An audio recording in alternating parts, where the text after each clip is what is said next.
Amid the ruins of the apocalypse, with monsters roaming everywhere, a truck speeds down the road. Inside, two survivors race to reach their families. But there's a problem. The monsters are closing in fast. Then the main character, Kim, throws open the back of the truck and starts using his subspace to hurl all kinds of junk at the pursuing creatures. Refrigerators, in particular, prove remarkably effective. The monster dogs are crushed and scattered across the road. With the danger gone, nothing stands in their way. Kim even pulls out a Coke in a can from his subspace, offering it to the driver so he can relax a little. But this isn't just any subspace. It's an entire logistics center, capable of infinitely multiplying resources, all under our hero's control. He can hide there himself at any time, and even bring his friends into this safe zone. So how did he gain such an unbelievable power? It all began just a few days ago. The story starts with our 9-to-5 worker, Kim, talking to one of his clanker buddies at his job. He keeps yapping, but the robot doesn't really understand and ignores him. This facility is mostly filled with AI robots, so this is all the social interaction he can get. Our boy sighs since he is a bit annoyed by all the clankers and regrets ending up in a place like this. Just 2 months ago, he was full of hope and passion after being discharged from the military. However, it didn't last long as he soon got a text from his parents telling him that they were moving to a different city. This meant that our boy had to live alone in a studio apartment near his school. His parents had already paid 6 months of rent, and he had some savings from his military service, but he still had to find a job. My man thought it was all sunshine and rainbows until he actually tried to apply for a job. Bro got rejected even before his interview as he didn't have more experience than his age. Fast forward a month, and he was losing his mind. He texted his sisters, who made fun of him even more. One of them suggested applying for the AI delivery companies since the work was easy. This is how he ended up in this place, talking to robots instead of actual people. As he is busy thinking, his manager walks up to him and mentions that they are out of tuna cans in the stock. However, the robot still shows that they have some left. He asks him to look for the boxes, and before our boy can even answer, the manager is gone. My man just stands there thinking to himself how this guy is even colder than the robots. He makes his way to the back of the store and finally finds the missing boxes. As he retrieves them, he suddenly hears the door closing. It turns out that his manager has accidentally locked him in the back of the facility. He tries calling him, but his phone has no signal. Our boy accepts his fate and decides to just chill in the back for a bit since it doesn't really feel that bad. He even sends a selfie to his sister. All of a sudden, she texts him, saying that she heard a building collapsing in front of her home. Moments later, he gets a call from her, but as soon as he picks up, the whole facility starts shaking, and the alarms are activated. He panics as the staff orders everyone to evacuate. Trying to find a way out, he starts knocking on the door, calling for help, but it's no use. Even his phone battery is dead, so he can't even call emergency services. To make things worse, someone violently starts smashing the door from the outside. Kim is no fool, and deep down he knows that if he opens that door or makes any sound, he is dead. So he calmly sits his ass down and waits until it's all over. Fortunately for him, the banging stops, and he ends up staying in the warehouse for 3 days. He assumes something big is going on outside since no one came to help him yet. However, being trapped in the warehouse has also saved his life, so he can't complain. While using the last of his phone battery to send a note to his sisters, he hopes a soldier from his country can come and save him. Suddenly, a system notification pops up in front of him, informing him that he has been chosen and has awakened an ability. His ability description mentions that he can store one object in his subspace. Seeing the system screen in front of him, our boy thinks to himself that he has officially started tweaking and casually asks the system to put the entire logistics center inside the subspace. The system asks for confirmation one last time, and after he says yes, the entire center vanishes into thin air. Our boy sees the outside world for the first time in 3 days, and quickly realizes that it's gone to hell. The system informs him that it will take some time to shift the object to the subspace, but he is too distracted by what he has just seen. Suddenly, a massive shadow appears in front of him, and without even looking back, our boy can tell it's nothing good. He composes himself for a second, and runs as fast as he can while screaming for help. While looking back, he notices that the creature chasing him is an ogre. Judging by its speed, it's going to catch up to him soon enough. Lucky for him, the system finishes synchronization. Just as the ogre is about to rip him up, he quickly says yes to the confirmation message and gets teleported to his own subspace through a portal. The ogre is still outside and he can see him through the hole, but the creature can't pass through without his permission. However, that's not even the most surprising part. As our boy looks back to find himself standing in the logistics center he jokingly stored inside his subspace. As he tries making sense of all this, he gets a notification telling him that he has received a reward for completing the tutorial and entering his subspace for the first time. This reward turns out to be a mana stone, and our boy has no idea what to do with it. Moreover, that ogre is still at the door knocking. Just to be safe, he confirms from the system that the creature can't come in unless permitted to. While looking through the system window, he reads some of the stats for the logistics center. Our boy notices that the center only has 2 minutes left and asks the robot what it means. The robot explains that he has to continue providing power to the subspace in order to keep it operational. To do that, he can use his mana stones, as one of them will keep the facility running for 24 hours. Kim notices that his robot pal Pax has become smarter. While they are talking, the power suddenly shuts off. The robot warns him that without power, some of the food items and the robot itself might suffer serious damage. Apparently, there is a dedicated system inside the facility that stores and ships fresh veggies, meat, and even other food items. Our boy quickly realizes that in his current situation, food is the most important element for survival. He asks the robot how he can get more of these stones. The clanker mentions that in order to get more mana stones, he must kill the monsters outside. Our boy is a bit shocked hearing this, but he decides to use his mana stone to power the facility for now. In order to fight those things, he needs a weapon, so he starts looking in some toolboxes. He knows that it's too risky to attack the monsters up close, so he starts looking for things that he can throw from a distance. However, judging from the size of the tools, he isn't sure if they are going to do any damage to the massive ogre. Still, our boy doesn't really have any choice, and it's not like he has to kill it in one shot. So he stops thinking and swings an axe at the ogre. As he expected, the strike does little damage to its thick muscles. After slashing the ogre for a bit, he goes back to check the remaining stock, and realizes that he only has one axe left in the box. He asks the robot to check for the remaining stock while wondering if he should use something heavier to target the joints. At the same time, the robot finishes searching and mentions that he has 15 axes left in the stock. Here's a few more details. During this, he thinks to himself that he should use them sparingly. However, he soon realizes that the number of axes in stock was the same when he started throwing them. Our boy starts running to the tools section and notices a bunch of axes lying around. This is when the robot explains that no matter how many times he uses these items, they won't be reduced in quantity. In other words, he has an unlimited amount of supplies inside this facility. It also means that he can continue throwing axes without worrying about the remaining stock. However, his throws are still pretty weak and basically tickle the ogre. Lucky for him, the robot mentions that he can do the throwing automatically by shipping the items outside. This ability has a 30-second cooldown, which will be reduced as the skill levels up. In order to ship an item outside, all he has to do is chant, "Ship it," while thinking about that item, and it will automatically be shipped outside. Our boy quickly tries it, and an axe flies straight towards the ogre, hitting him directly on the head and knocking him out.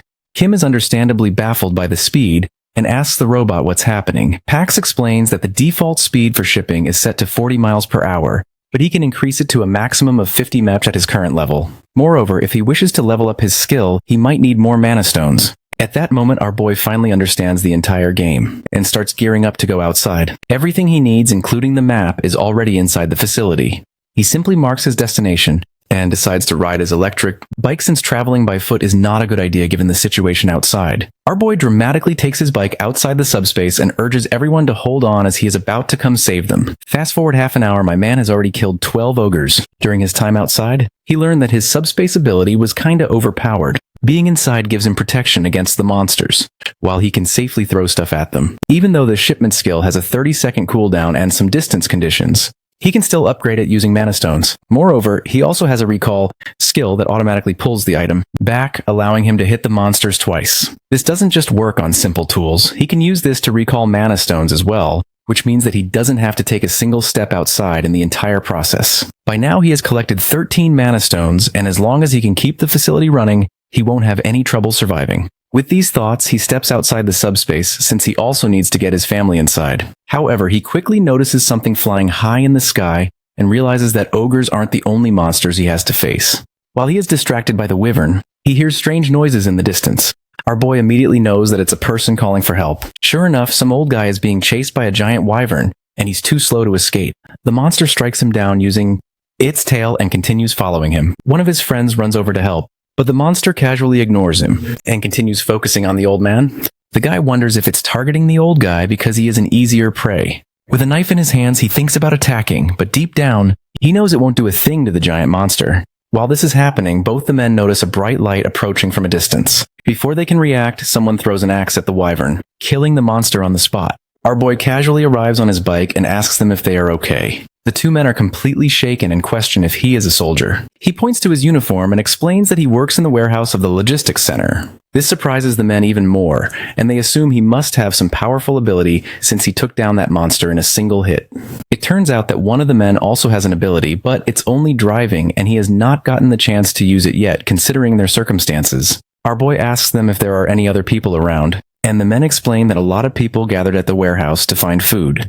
However, it also attracted plenty of monsters, which resulted in most of the people dying. Currently, there are only 15 of them left, and they are hiding in the terminal basement in District E. The two of them came outside to scout for any roads that they can use to drive cars and also search for food. However, the warehouse building disappeared out of nowhere. The men even offered him to stay with them. Our boy doesn't want to take any hasty decisions, so he thinks it over for a bit and decides to go with them since he needs more information.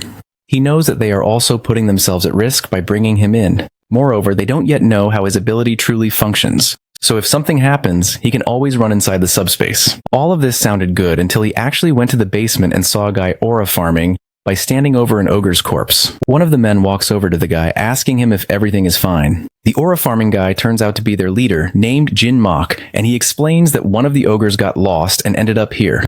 Lucky for them, they were able to strike first and took it down. Even though they didn't suffer any injuries, it shows that even this place isn't safe from monster attacks. As they are talking, he suddenly notices our boy standing in the distance and asks who he is. The guy mentions that he saved them earlier from a wyvern, and that he works at the logistics center. He starts glazing our boy, telling them how strong he is. Hearing this, a lady walks over to him and holds his hands, thanking him for saving the two men. Kim awkwardly stands there, telling her that it was no big deal. She gets a bit carried away and asks him if he is single. This is when the leader guy steps in and apologizes on her behalf. He explains that the two men are like family to them and introduces himself as the branch manager. After all the thanks, he starts explaining what they have in storage and how they take turns guarding the place. The guy still doesn't know about the warehouse incident, so one of the men informs him that it has disappeared. This shocks everyone since they were relying on the warehouse to restock food items. With their only supply option gone, the leader orders everyone to dig the tunnel as fast as they possibly can. It was already a part of their plan, but now it has become a necessity since they can't stay here without food. Everyone agrees with him and appears determined to dig the tunnel. Meanwhile, our boy is clueless about the whole thing and asks what they are talking about. The guy explains that there are people living in other places and they can only get to them through vehicles. Unfortunately, every single exit is blocked except the tunnel, but that too is surrounded by a bunch of wyverns. They have been saving food items so they could slowly prepare to move out through the tunnel, but considering their current situation, they don't really have any time to wait around. Jinmok tells him that he doesn't really have to go with them, since he can still leave this place on his bike. Our boy mentions that he also needs a car, so he can't really avoid the tunnel. In his mind, he knows that he can deal with the wyverns by himself, but he still doesn't want to reveal his abilities yet. Even though they look like good people, they are in survival mode and have been fighting monsters continuously. It's better for him not to reveal too much information. He suggests going into the tunnel by himself to assess the situation first, but in reality, he wants to take them all on alone to not put more people at risk. When he killed the ogres earlier, he looked into the system for some upgrades. It showed him some new skills like precision delivery, shipping 2 items at the same time, and automatic shipping. All of these abilities took 10 mana stones to unlock. Our boy decided not to use his mana stones for now, and to save them for later. Kim grins as he thinks to himself that there is only one thing he needs to upgrade in order to kill these wyverns. His plan is to clear the tunnel by himself, collect all the mana stones, and upgrade his abilities more. However, it doesn't really work out that way, and he is now stuck with the guy from earlier, who is also driving his bike. The guy mentions that they couldn't send him alone because it's dangerous, even though our boy saved both him and his buddy from a wyvern earlier. It's the same guy with a driving ability, so he asks him if he saw a pop-up when he started driving. The man reveals that he only saw one when he first got the ability, but he still feels like he can drive any vehicle. Bro ended up as an Uber driver in an apocalypse. Even our boy isn't sure about him and says that they can just walk if he can't drive properly. A few moments later, the driver guy climbs on the handlebar and starts riding the bike like a skateboard. He explains that it's easier to see this way. Meanwhile, our boy is almost shitting his pants since he can't even see what's in front of him. The guy spots a wyvern in front of them and asks what they should do. They end up doing a drive-by and snip the monster in the head. With the wyvern down, they finally reach the tunnel. Unfortunately for them, even more wyverns are waiting for them at the entrance. The driver guy freezes in fear and starts counting his last seconds. Before he gets slimed, our boy opens the system window and quickly upgrades his shipping skill to reduce its cooldown. The wyverns continue advancing toward the other guy, and just before they eat him up, Kim shouts, "Ship it!" and kills both of the monsters in one go. As the driver guy looks back, he witnesses the MC standing in front of a portal with the whole facility inside. Our boy uses 1 mana stone to reduce the cooldown of his ability by 5 seconds. He continues reducing it until it reaches 5 seconds, and it can't go down any further unless he upgrades his subspace. Afterwards, he recalls the mana stones inside the subspace and asks the guy to stay behind him. The man stares ahead to notice 2 wyverns running at them. However, for some reason, they can't seem to reach him. Our boy ships another axe outside, and when the wyvern tries to attack, he simply jumps back into his subspace. From inside, he can continue throwing more axes. The driver guy is shocked seeing all this and realizes just how powerful this ability truly is. He knows that if our boy wants, he can break through the tunnel without breaking a sweat. They need the tunnel to move vehicles and transport food, but for him, he simply needs a car. He wonders how far he is planning to go since he can't use his electric bike. Suddenly, the wyverns start running away. This is when the guy notices the mana stones left behind. Kim is a bit surprised to see that he didn't know about the mana stones. He explains that the stones can be used to enhance their abilities, which also comes as a surprise to the man. He asks him if he can break the tunnel on his own, given how powerful his ability is. Our boy simply grins and avoids answering, which makes the man even more worried. Kim explains that he only wanted to come here and see if he could clear the tunnel by himself. Revealing his abilities wasn't part of his plan. Hearing this, the man feels bad and apologizes for ruining his plan. Our boy assures him that it's all good since he wouldn't be able to find his way to the tunnel without him. As the two decide to go back, the man questions how far he is planning to go with the vehicle. He reveals that he is planning to go to Uijeongbu to meet with his family. Something clicks in the driver's mind, and he shouts that he is also planning to go the same way. His family lives somewhere in the middle. He asks our boy if he can go with him. The man knows that he might not be able to make it back safely, even if they clear off the tunnel. Kim, on the other hand, can easily fight off the monsters. He suggests teaming up with him as the driver and our boy working as the fighter. Hearing all this, the MC realizes that it's not actually a bad deal. The man is pretty good at driving, and teaming up with him will also allow him to hide his abilities from others. He decides to trust the man and agrees with his plan, but on the conditions that he will clear the tunnel by himself and he won't reveal anything about his abilities to the others. The guy quickly agrees and assures him that he will convince everyone else. A few moments later, he is standing in front of everyone, glazing our boy and his abilities. Now everyone knows he is going to clear the tunnel alone, and he has some powerful skills. During all this, our boy just awkwardly stands there, thinking to himself that he is screwed. However, since it's all in the open, he decides to go with it, and announces that he will be clearing the tunnel by tomorrow morning. He knows that they are worried about food, so he needs to clear it as fast as he can. When he is done talking, Jinmak walks over to him and says that they won't ask him about his abilities or interfere with his plan. But still, they want to give him something in return. This something turns out to be a bunch of food supplies that they had stored up. Our boy nervously apologizes to them, insisting that he can't take them since they already have a limited supply. However, the driver guy assures him that it's fine and reminds him that he also has his own family to take care of. This throws our boy into deep thought as he wonders if they are okay. At the same time, the others bring out some drinks to celebrate their last night before they finally meet their families. The next morning, our boy prepares to raid the tunnel on his trusty bike and assures them that he will be back soon. Everyone puts their trust in him and patiently waits outside while he drives in. Just staring at the entrance, he can see tens of monsters casually moving inside the tunnel. We go back to a flashback into his past, where he is fighting with his sister. His dad smiles as he looks at them fighting, and says that they seem pretty close to each other. He mentions that he used to be an only child, so he is a bit envious of their bond. When they grow older, they will surely realize just how precious family is. Just as he is lecturing them, his wife shows up and reminds him that he needs to help her with dinner. The dad quickly obeys, leaving the kids behind. Kim sits there with a smile on his face as he feels the love for his family. Just the night before the tunnel raid, he sat by the wall and watched. Everyone cried for their loved ones. The driver guy woke up in the middle of the night and noticed that he was missing. He walked outside and saw him filling up the trucks. When asked what he was doing, he explained that he had loaded all the trucks halfway with supplies to not make them too heavy. Since he had a lot in stock, it wasn't that big of a deal for him. The driver guy still couldn't believe he would do such a thing for them. Fast forward to the actual raid, and our boy is having no problem destroying all the monsters. In his mind, he wishes that he could put all of these people in the safety of his subspace. But it currently has a limit of only one person. At level 2, it can accommodate a maximum of 20 people, but it required 100 mana stones, which he doesn't have. Even if he kills all the remaining wyverns in the tunnel, he might not gather enough to level up. However, he still knows that he'll need to level up at some point since he has to put his family inside. While he is thinking, he suddenly notices a wyvern staring at him from a distance. This one looks a bit different from the others and has an unsettling aura. Meanwhile, everyone is still waiting for him outside. They are worried for his safety, but they also know they can't help him since they'll only get in his way. Suddenly, someone notices him coming out of the tunnel with blood all over his clothes. Initially, the people are worried, but when they notice the smile on his face, they all start celebrating. Since the tunnel has been successfully cleared, it's time for them to move out. Jinmak gives his parting speech and hopes for the best. Before they leave, our boy mentions that he has prepared a small gift for them in the trucks, so if they run into trouble, they should just open the cargo hold. The trucks finally start moving, and our boy parts ways with the group, even though he is leaving. He is still stuck on that strange wyvern he saw in the tunnel.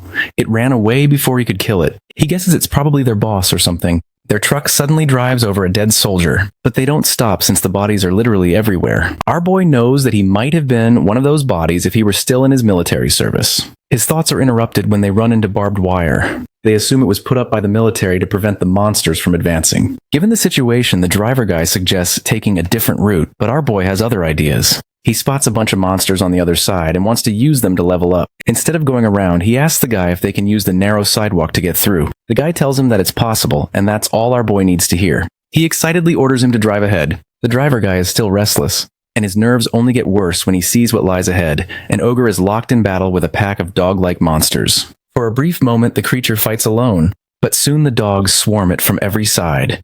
Within seconds, the ogre falls as if it were nothing more than common prey. The sight is so brutal that both men freeze in shock. The driver guy breaks into a sweat and starts panicking. He worries about their plan and insists that they should turn back and find another way. Our boy, however, shows no fear. He insists the route is the best option and even compares the situation to StarCraft, where players use the terrain to gain the upper hand. He explains that the same logic can apply here. Positioning and timing can turn the battle in their favor. The driver guy finds it hard to believe that a game tactic could be used in real life, but eventually, he gives in to Kim's confidence. Our boy instructs him to simply reverse the truck into that little sidewalk. Reluctantly, the driver guy does just that. The noise immediately draws the dogs' attention, pulling them away from their feast. At the same time, the hero turns to his system. He decides to use his auto-shipment ability earlier than expected, spending 10 mana stones to activate it, leaving him with 27. At the rear gate of the vehicle, he orders his system to boost his delivery speed using the remaining crystals. The stones are consumed, raising the shipment speed from 70 to 100 km per hour. Our boy then opens the portal, challenging the beasts to attack with all their might. The fight erupts instantly. The hounds charge toward him at frightening speed. But before they can close in, his system announces that a massive refrigerator is ready for delivery. The heavy unit slams into the monsters, stunning them. Every few seconds, another fridge barrels through the portal. Within moments, a dozen hounds are crushed and 12 mana stones are harvested. My man grins as he notices that his plan is working better than expected. His skills have clearly grown stronger since the tunnel fight, where he first experimented with his abilities. Though he could have relied on his axes, which now benefit from his speed boost, he learned that fast enemies could easily evade it. Instead, he unlocked a delivery precision skill. It launches attacks directly forward but only activates if the enemy stays in range. Against the hounds, this tactic proves far safer. If he had used axes, their speed might have let them dodge and overwhelm him. Moreover, these monsters don't run away even when a bunch of them are killed. In this situation, he knows that in just a couple of seconds, another hound could close in on him. Swinging an axe against such fast enemies would not be very effective. Our refrigerator, however, is another story. When it slams into them, it doesn't just hit one. It crushes several together, breaking their momentum completely. Because of this, he hardly needs to lift a finger as the system handles everything on its own. Watching the endless cycle, our boy grows lazy and even a little bored. He orders his clanker buddy packs to keep sending deliveries without stopping, and the system obeys. The pack keeps charging, but another fridge always meets them head-on, killing them instantly. From the driver's seat, his friend stares in horror. He can't believe how this man is throwing refrigerators one after another, since he had always assumed his main weapon was an axe, not endless appliances. And unlike the axes, he doesn't even bother retrieving these fridges. He just keeps summoning more. Just then, the side door opens and our boy steps out casually, asking if he wants something to eat. Shocked, the driver blurts out a question, demanding to know if he truly has unlimited stock. For a moment, Kim looks puzzled, then asks him if he didn't already know. The driver quickly explains his misunderstanding. He thought he had been recycling the same axes by picking them up, not creating new ones each time. Our boy bursts out laughing, clarifying that he only retrieved the axes so no one else would get hurt. Leaving sharp blades lying around could cause accidents. That was the only reason, nothing more. Hearing this truth, the driver breaks into a cold sweat and asks again if the resources are truly endless. My man quickly says yes and changes the topic back to food. His friend nervously asks for a Coke Zero and a donut. Inside the vehicle, the guy lowers his head and apologizes to our boy. He admits he never really understood his ability and feels guilty for receiving kindness, food, and protection without realizing the truth. Our hero only smiles and reminds him of the day he chose to follow him into the tunnel for patrol. That memory makes him thankful. He mentions how he appreciates the trust shown to him and promises to return the favor if he ever needs anything in the future. The driver guy also expresses gratitude, thanking him for taking care of him and for wiping out the monsters. Saying it will let him reach home sooner, he explains that once they cross the bridge, his house is only an hour away. Our boy is excited for him to be finally meeting his family. Even so, the driver worries about what condition his family might be in, hoping they are safe and waiting for him. Kim notices his unease and lightens the mood by pointing out his torn, filthy clothes. He suggests preparing new clothes while the fight continues. When asked what kind of style he prefers, the driver admits he isn't sure if his system can create what he has in mind. A moment later, my man is all dripped out, looking like a seasoned monster killer. Our boy glances back, noting that only a couple of hounds remain and the rest have already been dealt with. Suddenly, his transformed friend shifts into first gear and slams the accelerator. The vehicle bursts forward at terrifying speed, throwing up dust as it storms onto the bridge. Even our hero is startled, surprised at this sudden display of skill. He warns him to hold on tight, promising to cover the route in 20 minutes instead of an hour. The car sways dangerously, at times seeming to ride on only 2 tires, jerking from side to side like a storm. Soon the rough ride takes its toll and our boy groans that he feels like vomiting. But then his friend stops the car and announces they've arrived. When they step outside, the area shocks them. The buildings are massive yet broken down. As if they have stood for centuries, every structure around them is in ruins. But strangely, not a single corpse or bone is in sight. The place feels abandoned, completely different from the main street, with no trace of human life. At last, the driver guy reaches the gate of his own home, but when he faces it, fear grips him. His hands tremble, and he can't bring himself to press the keypad. He dreads what he might find inside, thinking what he'll do if his family is gone. The hero watches from behind, silently understanding. This man drove the route in less than 20 minutes, but now he cannot take a single step forward. He knows why. When there's even the smallest chance of finding loved ones alive, no one wants to destroy that hope by opening the door too soon. If he were in his place, he would also hesitate. To make things easier, he offers to press the doorbell for him. The guy feels nervous but agrees with the suggestion. Our boy knows no one wants to face a painful truth, so he decides to open the gate himself. He looks back one last time, but before he can ring the bell, the gate unlocks on its own. Both men freeze in shock. A woman and a little girl stand at the entrance. The woman cries out for her husband, and the child runs forward, calling for her father. The moment the driver guy sees them, his emotions overflow and tears stream down his face as he runs to embrace his wife and daughter. Seeing them so emotional, Kim feels genuinely happy that his family is alive. Curious, the guy asks why his wife opened the door. She explains that she heard noise outside, peeked through the peephole, and saw them waiting there. He tells them just how glad he is to know they're safe. Meanwhile, the daughter scolds him through tears, upset that he took so long to return. The wife then notices our hero and asks who he is. The driver guy introduces him as the man who saved his life and helped him reach home safely, calling him their family's benefactor. At that moment, our boy suddenly feels dizzy and collapses to the ground as voices fade around him. Struggling to stay conscious, he mutters in disbelief, insisting he can't fall asleep like this. The driver guy catches him, panicked, asking why he is collapsing. The scene shifts to his childhood. He remembers sitting with his father. As a kid, he asks why his father isn't crying, even though their grandma just died. His father smiles gently, explaining that farewells bring many emotions, not just sadness. Over time, memories mix together. Love, anger, regret, loneliness, happiness, and what remains should be gratitude, not just pain. The boy doesn't fully understand and asks what gratitude means. His father tells him it's gratitude for knowing real love, a love that expects nothing in return. He explains that love is never easy to give or receive. But one day, when the boy grows older, he will understand. Another memory surfaces, one of a pillow fight with his sister Saul. She smacks him so hard with a pillow that he ends up with a swollen eye. Furious, the young Kim shouts at her for hitting too hard, but she only mocks him, calling him a crybaby and insisting that a pillow is soft. He storms off, threatening to tell their father while she laughs, proud of her victory. He does complain to his father, but his father brushes it off, saying fights like this only show how close siblings truly are. He reminds his son that one day he will realize how valuable family bonds are and understand the real meaning of love.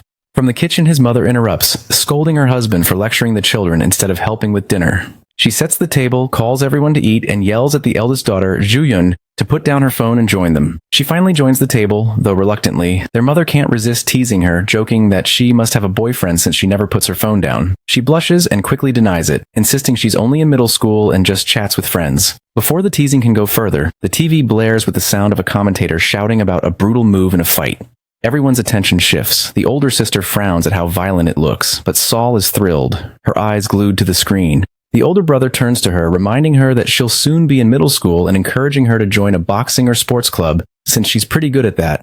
The little sister agrees right away and even brags that this is why she chose the school in the first place. Meanwhile, her brother isn't that young anymore either. He is about to start middle school and he feels a huge sense of relief, convinced he can finally escape his sister and start fresh. On his first day, though, he notices a difference. His classmates wear crisp new uniforms, while his own is worn out and oversized, clearly a hand-me-down. Still, he feels happy just to be wearing the uniform, even if it doesn't fit well. Time passes, and he grows older. In high school, he finds himself once again in trouble, this time at the hands of bullies. 3 or 4 of them gang up on him, beating him badly. Just as the leader raises his fist to land a final blow, a hand grabs his wrist. It's his sister, with a cold, disappointed look. She stares at her brother's pitiful state, before telling him that from the next morning he'll be training with her. His heart sinks, as he knows her training will be pure torture.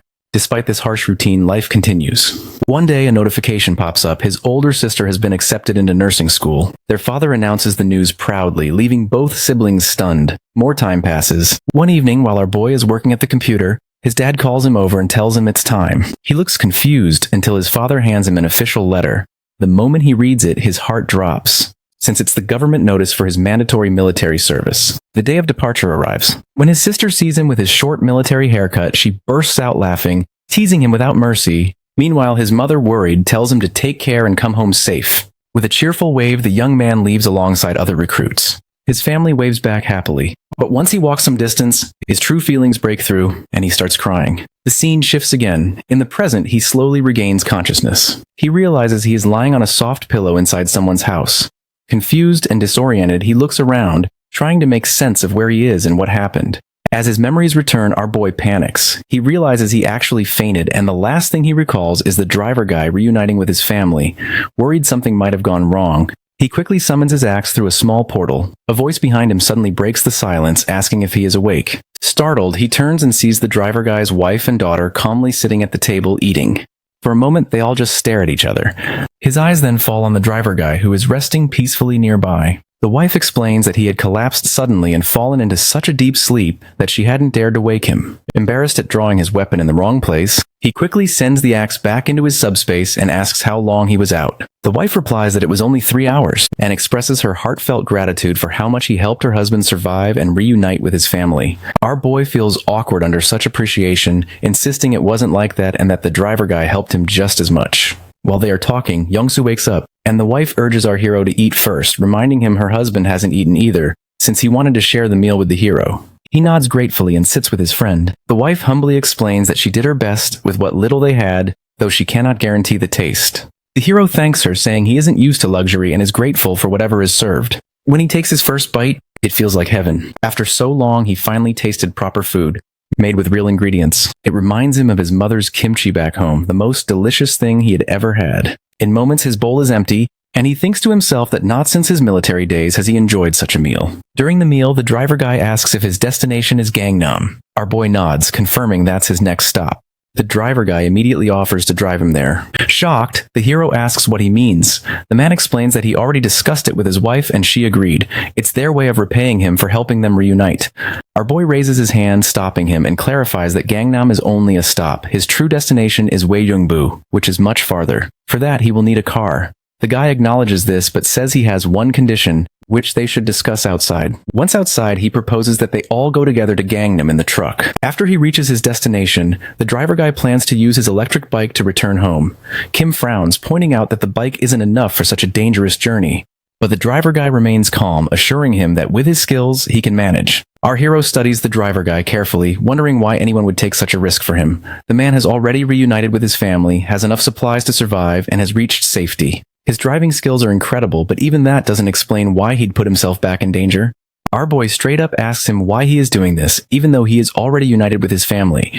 The driver guy looks him straight in the eyes and turns the question back. Wasn't he the one who saved him first? He asks him why he helped him back then. Hearing this, our boy falls silent. The guy explains that if the hero hadn't helped, his family would never have made it this far, and they would have died back in the tunnel. That's why he wants to return the favor now, to do whatever he can with his skills. He adds that they're both stuck in the same situation. His awakened ability may be powerful, but that doesn't make the road easy. The world may be ruined, but neither of them has given up hope for their families. Just as the driver guy risked his life crossing the tunnel, the hero is risking his life now. He makes it clear, though, that he won't gamble blindly. He'll do everything he can to help, but if things get too dangerous, he'll pull back. He's not foolish enough to risk his life or his family's without reason. Hearing this, the hero smiles faintly. The driver guy says his only wish is to support him however possible. Our boy then explains that his ability, Subspace, creates an area no one can enter without his permission. As long as he maintains it, he can store or duplicate items inside. The driver guy nods since he already knows. Kim continues, if the guy truly wants to help, he also has conditions. His journey doesn't end at Gangnam. After that, he must go to Yeoljiro, then Dubongu, and finally Wejongbu, searching for his family. He can't do it alone. Once he upgrades his subspace, he'll be able to bring people inside. That means the driver guy, his wife, and his daughter must come with him. Thankfully, after hunting the mutated hounds, he now has enough mana stones to upgrade. If the driver guy agrees to help him, then he'll protect his family as well. My man immediately suits up in his veteran uniform and says that he's ready. At the same time, Kim opens the system window and uses his mana stones to upgrade the warehouse capacity. With this upgrade, the facility can now accommodate 20 people at the same time. He also gets a new ability that allows him to store any item in front of him. The maintenance cost for the facility also rises to 6 mana stones. Our boy decides to ignore all these details for now, and allows the family to enter the subspace. The three of them step inside, and for the first time, they witness something beyond the chaos of their world. Our boy introduces them to Pax and explains that if they need anything, they can just ask the robot. The wife feels hesitant about using all the items since they seem too precious, but he assures her that the facility has an unlimited supply so they can do whatever.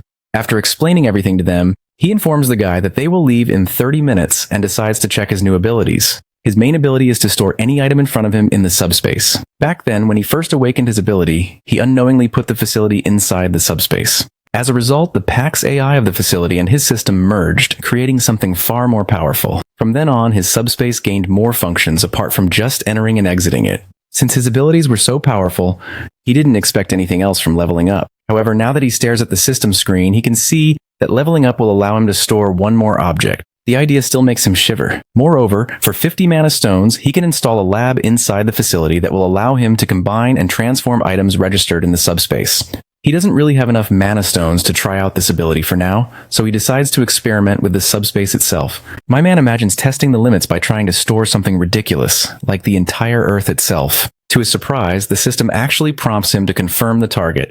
Without hesitation, he gives permission, though in truth, it's a reckless choice. Fortunately, the attempt fails. The system informs him that the Earth is beyond range. Everyone is safe and disaster is avoided. Relieved, he sighs and mutters that he expected this outcome anyway.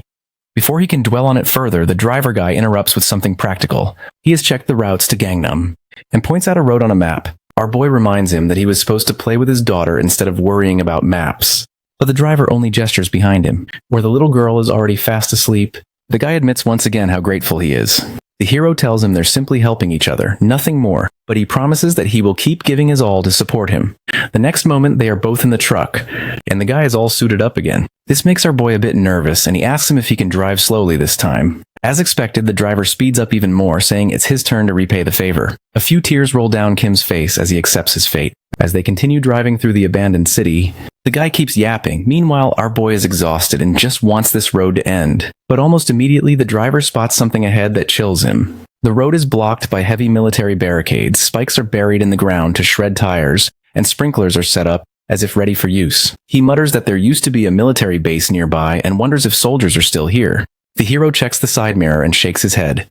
The vehicles and weapons may be military, but the people operating them clearly are not. Behind them, a military jeep comes into view. Our boy knows that it's been following them for some time, so they won't be able to just avoid it.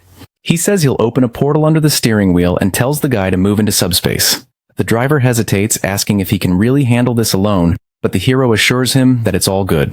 The men casually get out with their weapons in hand. One of them complains that the driver ruined the trap by stopping too soon, before the spikes could burst the tires. The hero tries to ask what's going on, but the man only mocks him, ordering him out of the vehicle and demanding that he open the cargo. His tone is rough and threatening, but Kim complies. When the supplies inside are revealed, the men are overjoyed, thinking they've hit the jackpot. One of them sneers, asking if he is some kind of delivery boy and whether the goods really belong to him. When he calmly says they do, the man laughs cruelly and declares that from this moment on, everything belongs to them. Our boy quickly realizes what these men are after. The one leading them puts on a serious face and demands to know where he got everything. The hero admits it came from a logistics center, but explains that even if he gave them the location, they wouldn't make it since all the roads are blocked. He only reached here after a long detour. Still, he offers to guide them personally if they want. The man narrows his eyes and asks how much food remains there. Our boy says he only brought a little with him, but there's much more left at the center. Suspicious, the man presses him, asking if he's telling the truth. The hero assures him he is. Before the conversation can continue, another soldier reminds the leader that it's time to move. The man nods, mutters that they have no choice, and orders his men to catch him. Before Kim can do anything, they start beating him up and cover his face with a cloth. When he regains awareness, he finds himself bound to a chair, treated like a prisoner. The men announce his capture to their commander. Just a look around and our boy can tell this place is no good. The fatty asks him once again where he got all the food from. He reveals that he got it from the Gunpo Logistics Center, and the commander praises his choice, calling him smart. He then goes on to explain that they are in a military communications headquarters. After a bit, they see some huge wyverns flying outside the window. The fatty claims that he is strong, yet he almost died to one of them. Initially, the military tried fighting these monsters using weapons, but they failed. Then they decided to hire people like him to fight them. However, after joining the military, he realized that they were a lot weaker than the monsters. This is when he decided to take over. The reason he is still alive is because he can take them to the food supplies. After explaining everything, the fatty offers to protect him from the monsters and make him part of their group if he gets them those supplies. When he finishes yapping, Kim calmly whispers to himself that he was looking for something he could store inside his subspace. Without hesitation, he gives the order for Pax to store the Joint Command Communications headquarters. The next moment, the entire headquarters vanishes and both of them are sitting out in the open.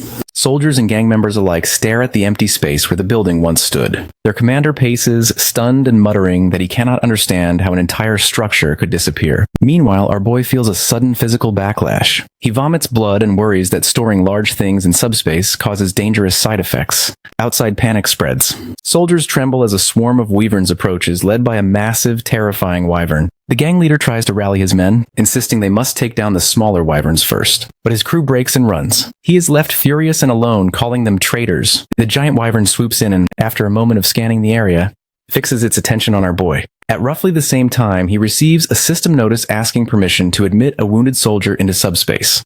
He accepts. The injured man is the soldier he rescued earlier. He is weak and dizzy from the side effects, and he thinks that next time he must be more careful about what storing things does to his body. The gang leader tries to attack the wyvern with full force, boasting about his strength, but the beast kills him in a single strike. Our boy ignores him and carries the injured soldier to a bed inside subspace.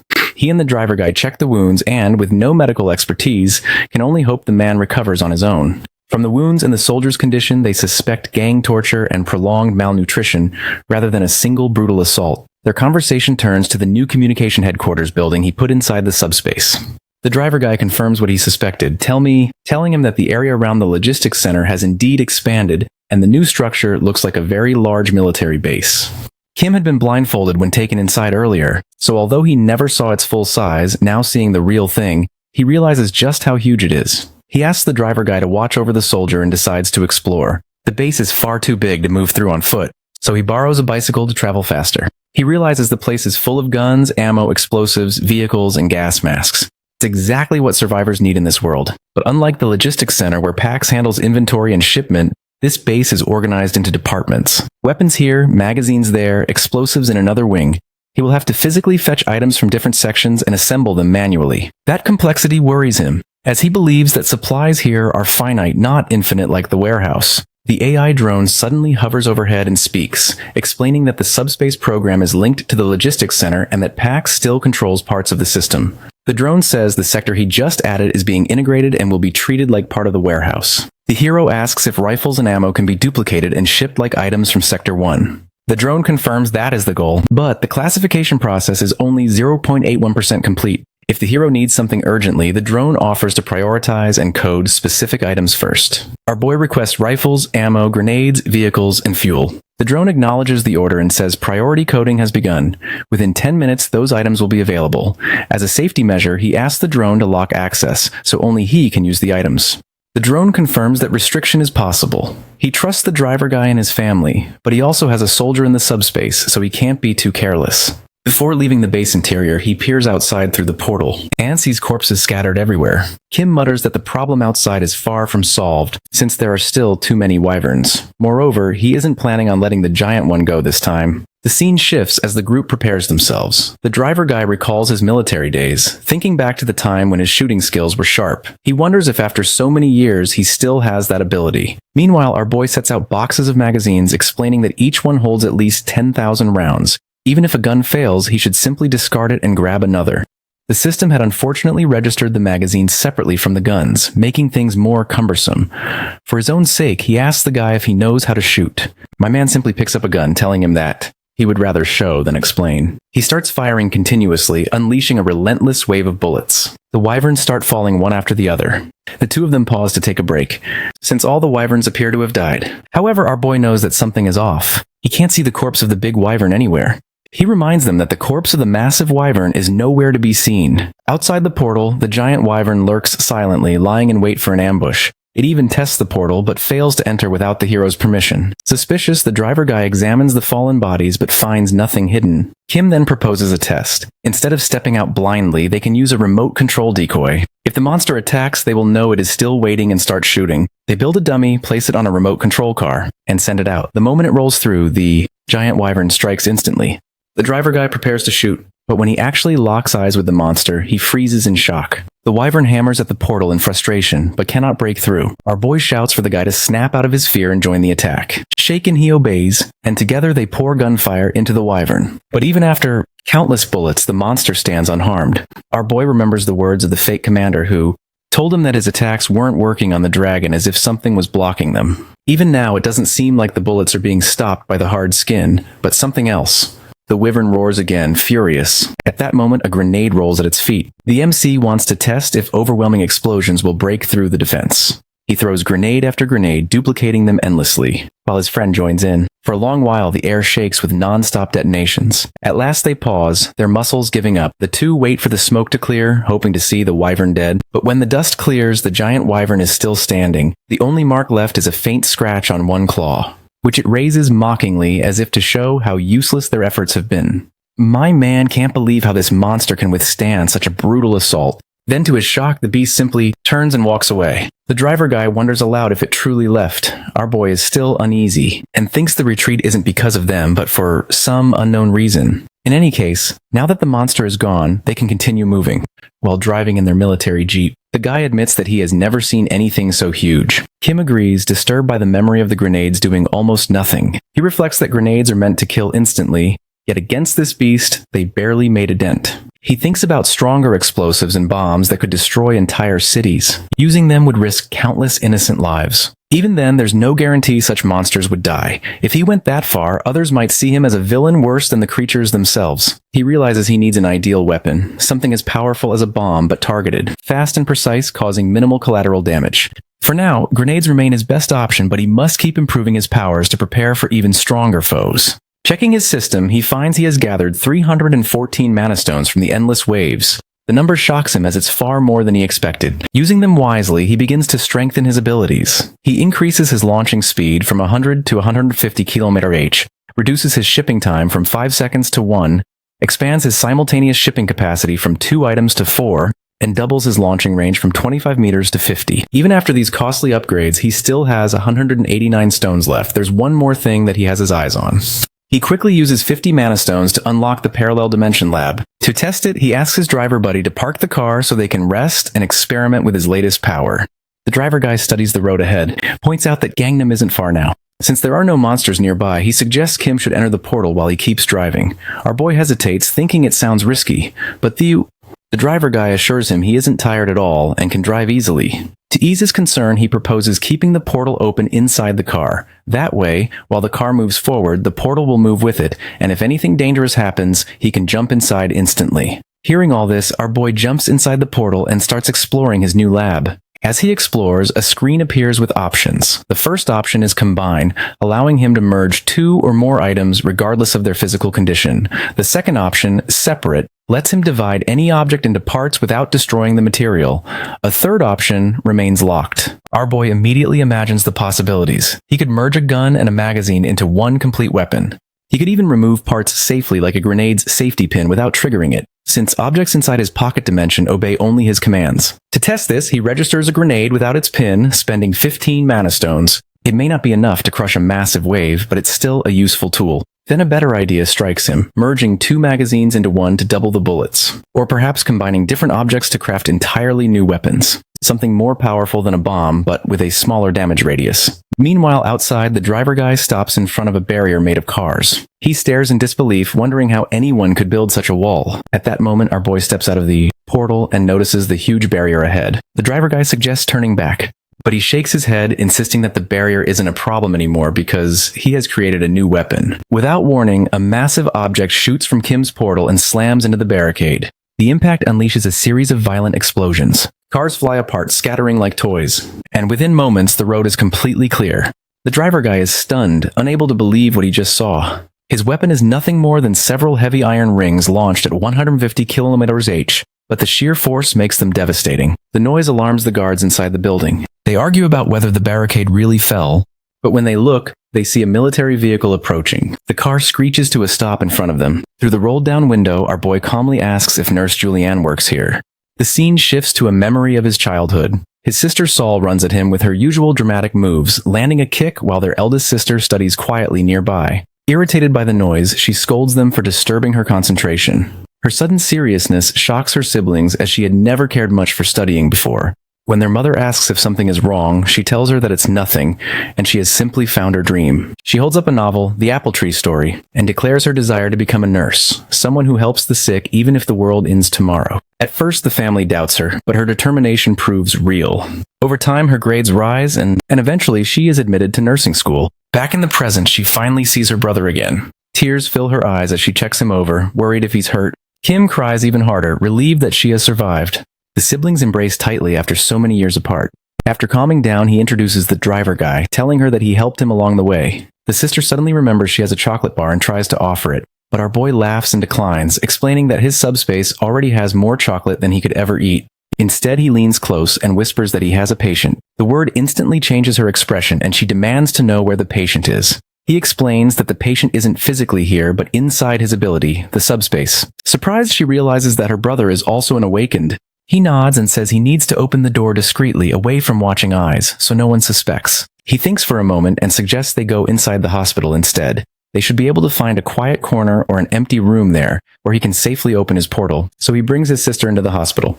The building is still full of patients, just as it had been before the world changed. Eventually, they step into a staff room, and the driver guy quickly closes the door behind them. At last, he opens his portal and takes his sister inside. Like anyone who steps into it for the first time, she is shocked by the huge buildings in front of her. She asks what all this is, but he simply tells her that he will explain it all later. He leads her to the injured soldier, and after her initial analysis, she shakes her head and says he won't survive. Her words shock both her brother and the driver guy. But then she explains that things are a little different because she herself is also an awakened. Her ability is healing. Her level is still low, so she cannot cure him fully, but she can at least stabilize him so he doesn't die. She has already given him some first aid. What he needs now is food and nutrition to slowly recover his strength. With a smile, he reminds her of the time she once said she would still heal the sick even if the world ended tomorrow. She gets annoyed that he brought up such a childish memory, says that she should have disciplined him properly like his other sister. After taking care of the patient, she asks him to explain everything properly, so he begins telling her his whole story. How the system appeared, how he awakened, the people he met, the battles he fought, and how he finally reached this place. While listening, his sister happily eats the food in front of her. Our boy notices that she seems more focused on eating than listening, so he asks if she is paying attention. She insists she is, but when he tests her, she repeats only half of what he told her. Soon after, she meets the driver guy's wife, Yu Jung, who welcomes her warmly. She praises her cooking, which makes the wife smile with pride. The wife mentions that she even prepared a bed upstairs for her to rest, though Kim tries to protest that she didn't need to. She insists that she did it because she wanted to. Once she leaves, his sister turns back to our boy and asks how he met this family. Kim sighs and says he already explained, but to summarize, his goal now is to bring his entire family into his subspace. He has already managed to bring her here, and next he plans to bring their other sister. For that, he needs to travel to Iljiro. At this point, she suddenly says she cannot go with him. He is shocked and asks why. She explains that she must stay here because this hospital shelters around 300 patients who constantly need care, treatment, and medicine. Other nurses can help, but the real issue lies deeper. The scene shifts to the upper floor of the hospital. where two men are discussing the hero's arrival. One confirms that after the explosion outside, a military vehicle entered and immediately asked for Nurse Julianne. The guy in charge turns out to be Jin Seonghak, the head of the internal medicine department, and the guy in charge turns out to be Jin Seonghak, the head of the internal medicine department. After hearing all this, he decides they are probably not enemies. He says they should offer food and shelter to his group, but keep control of supplies and make strategic use of his sister. The guy looks back at a huge muscular man and asks if those guys are stronger than him. The big guy appears done with his yapping, but he still replies that it's unlikely. They also mention the barricade outside. The big man explains that he already rebuilt it, piling the vehicles even higher than before, showing just how powerful he is. Back in our hero's subspace, his sister quietly reveals what worries her most. Suspects the department head is controlling people by poisoning them. She believes the man has some sort of ability tied to poison, strong enough to turn others into his slaves. With the exception of herself, almost every awakened person here has already fallen under his influence, working for him in food preparation or managing mana stones. She swallows her food and explains that she suspects some of the other nurses may also have been poisoned. Quietly, she has been stealing mana stones to strengthen herself, but her level is still too low to cure or free anyone from the poison. That is why she wants to stay in the hospital. She insists that he should go instead, gather their parents and the other sister into his subspace, and once she figures out a way to endure here, she will join him later. Our boy refuses immediately, which makes her frustrated. He explains to her that if poison is hidden in the food, then the solution is simple and he can resolve it easily. The sister is stunned by his sudden confidence. She even mutters that he must have gone crazy again, like back in school. But her disbelief turns into shock when he reveals a massive amount of food and supplies, far more than she ever imagined he had. It doesn't take long for the news to reach Jin, the head of the internal medicine department. He dismisses it, considering it unimportant, but when a subordinate mentions that they brought plenty of food, he smirks. He assumes it can't be much since they came here in one military vehicle. Sooner or later, their food will be stolen and they will come begging to him for help. But his smugness disappears when the subordinate insists that the newcomers actually have more food than the hospital's entire storage. The hospital had collected its supplies with a whole truck, and yet these two carried even more. The only explanation, he reasons, must be a special ability, perhaps something that shrinks containers or restores them later. Whatever it is, he decides he must bring them into his team.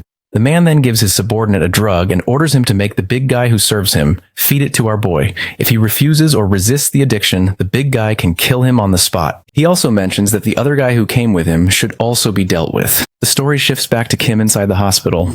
He distributes food to the patients while quietly scanning the crowd. Right now he is searching for someone specific. Kim had asked his sister about the abilities of those under Jin's control. She admitted that most of them were harmless except for one. She warned him about the big guy named Song Hyung-gu. He was so strong that even in these dangerous times, he had traveled alone from Uljiro just to check on his mother's health. She told Kim that the massive barricade of cars outside the hospital was his doing, and he had stacked them with his bare hands. Back in the present, it doesn't take long for our boy to come face to face with the big man. Just a single look, and he can tell this is the guy his sister was talking about. The big guy walks over to him and says that he wants to talk. Our boy smiles, claiming that he also had some business with him. The two decide to take it outside, where the big guy declares that our boy has only two choices. He can either drink the medicine he hands him or die on the spot. Our boy realizes this was why Big Daddy lured him out here, where escape would be impossible. Instead of choosing, he smirks and declares a third option. He plans to trap the guy. Enraged, the man charges at him with terrifying speed, but our boy retreats into his subspace, blocking his attack. Before the big guy can react, a bowling ball hits him in the chest at a terrifying speed. Kim doesn't want to hurt him badly, so he is going easy on the speed. However, in order to bring him down, he needs to continue firing. While the guy struggles to get up, our boy seizes the chance. He quickly constructs a giant tower around him, sealing him inside. This makes him relieved, since he was able to capture the big guy without seriously hurting him. He goes back inside the hospital where his sister approaches, asking where he had gone. He begins explaining that he just came back after encountering the big guy, and points outside. When she looks out the window, she is shocked to see him trapped and asks how he did it.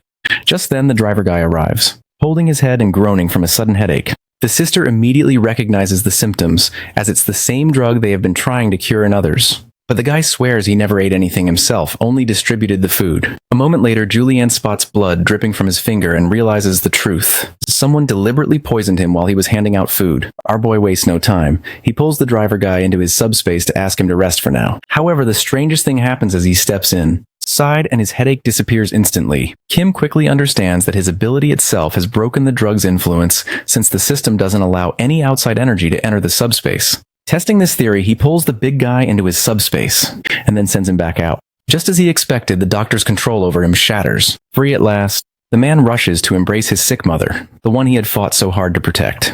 With tears in his eyes, he apologizes to the hero for his earlier hostility, grateful that his ability helped him regain at least part of his true self. Fueled by rage and relief, he vows to settle the score with the doctor who had kept him and his mother apart for so long. The scene then shifts to Jin as he stares out his window, realizing in shock that his grip on his minions has been severed. When the big guy storms into the room, he desperately demands answers, clinging to the foolish hope that loyalty remains. But the man's fury is written all over his body, leaving no doubt about what will happen.